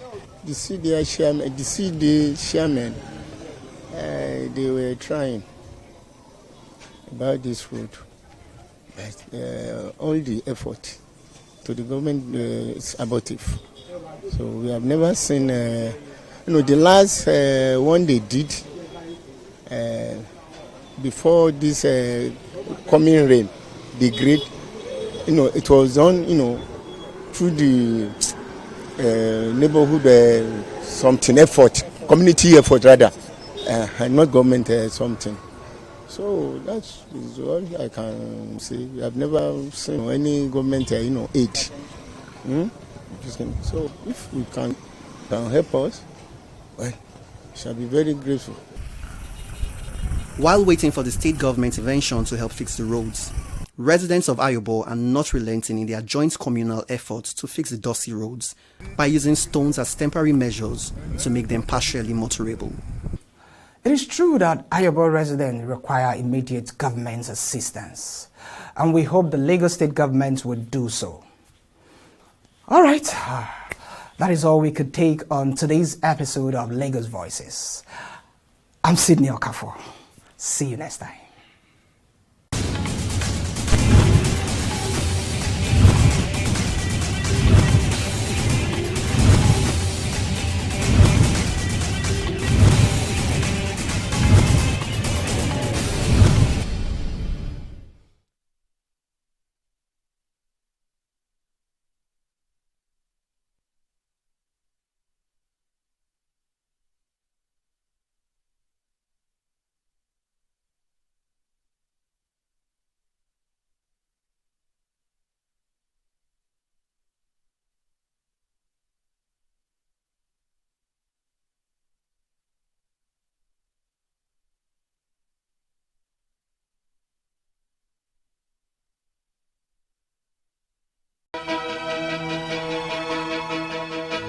Opinions are free, facts are sacred, but truth is universal.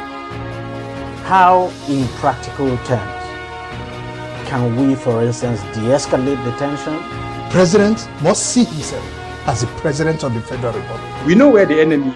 3 places. The Lake Chad Basin, the border area between Nigeria and Cameroon, and then the Sambisa Forest. On TV360, we give you a complete dose of everything. Opinion, facts and undiluted truth.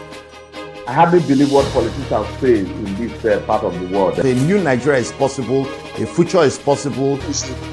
We delve into the issues, dissect it so that you can understand it, use it to take action, I don't think there's any need for any governor to look for grant for ranching. TV360, dissecting the issues.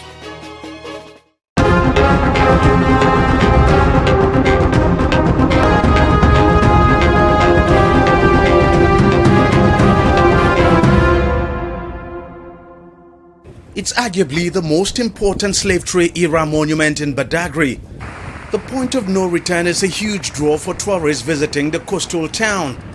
Most of the enslaved Africans or Nigerians who were traded during the transatlantic slave trade era were loaded onto ships from this port and taken to different parts of the world. For many tourists, the point of no return has some spiritual connection, and that is why it's a must-see for any tourist visiting Badagry. But the place is in total shambles and looks completely abandoned. Locals say the Lagos state government began rebuilding the monument some 8 years ago, but never completed it. And now it's been abandoned.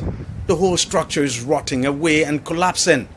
Virtually all smaller structures around the no return have collapsed. The inscription or up anywhere around telling the story of this important historic site. All this in a state that prides itself as a tourist destination.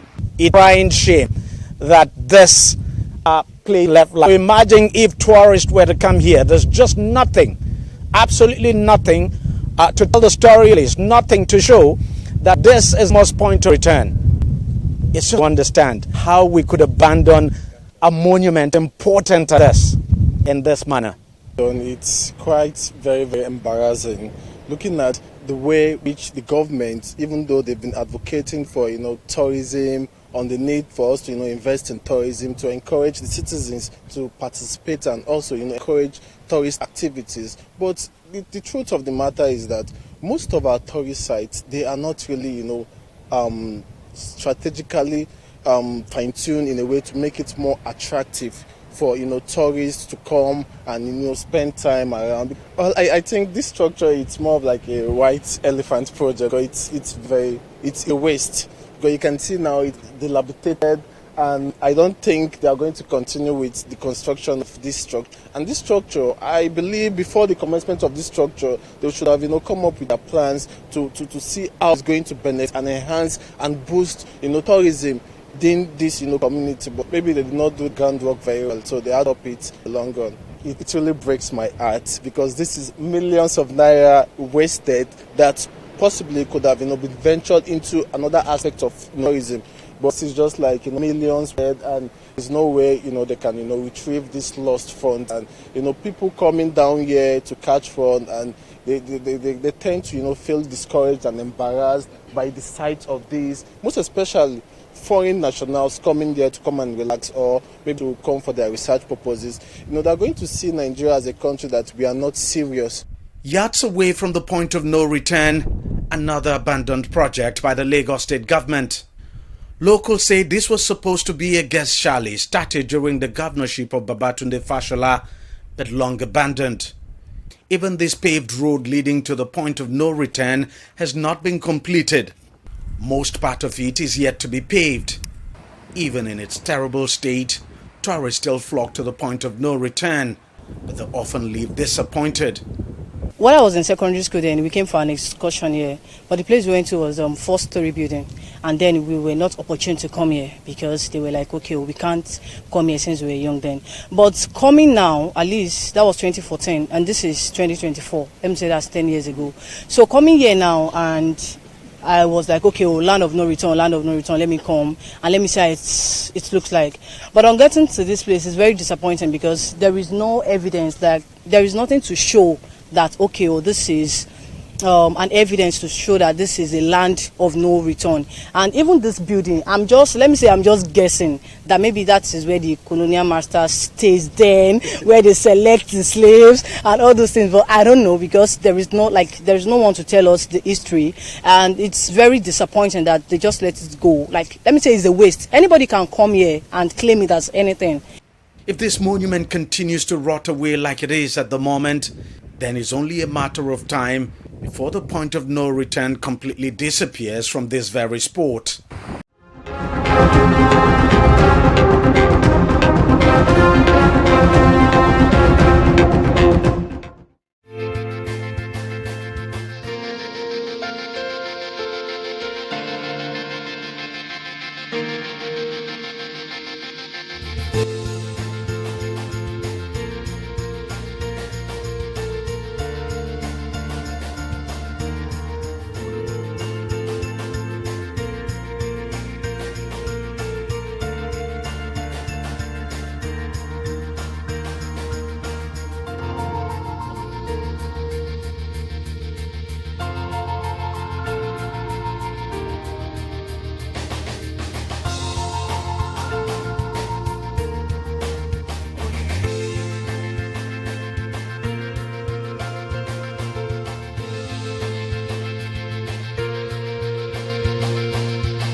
Many thanks for joining us again on the newsroom. Indigenous of Goa West local government area of Benue State trooped out on Tuesday evening and blocked the Makurdi-Naka Road to protest killings. About 26 people in 3 communities were killed in the council areas by bandits suspected to be herdsmen. The local government area chairman, Henry Agba, informed journalists that the attack, which commenced on Saturday, lasted till Monday, leading to the death of 26 people, including 6 personnel of Benue State Community Volunteer Guards and Livestock Guards. The National Working Committee of the People's Democratic Party has passed a vote of confidence on the party's acting national chairman, Umar Iliya Damagum. The decision of the NWC, which came at the end of its 584th meeting at the party's National Secretariat on Tuesday, April 16th, is in commendation of the efforts and commitment of the acting national chairman to stabilize and reposition the PDP as the main opposition party in Nigeria. The Rivers State High Court in Port Harcourt has issued an interim injunction maintaining the status quo against the Martins Amaole-led House of Assembly's move to extend the tenure of elected local government councils officials. The Amaole-led Assembly amended the Local Government Law No. 5 of 2018 amidst the political crisis in the state. The amended law allows the House of Assembly to extend the tenure of the elected chairmen and councillors where elections are not held before the expiration of their 3-year tenure. President Bola Tinubu has said that Nigeria stands to benefit about $2.7 billion annually by implementing the Single Window Project. President Tinubu revealed this when he inaugurated a new digital trade compliance initiative codenamed the National Single Window Project at the Council Chamber of the State House Assembly, Abuja.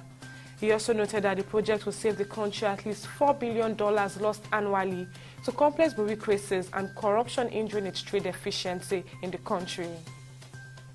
Still on business, Nigeria's foreign exchange reserves plummeted to $32.29 billion amid the Central Bank of Nigeria's efforts at defending the naira and dwindling crude oil revenue. Data from CBN's website showed that Nigeria's FX fell by $2.16 billion in the last 29 days. Now, this is the lowest since September 25, 2017, when Nigeria's FX dropped to $32.28 billion. And on the foreign scene, the United States is investigating options to create a new mechanism for monitoring sanctions on North Korea's nuclear program.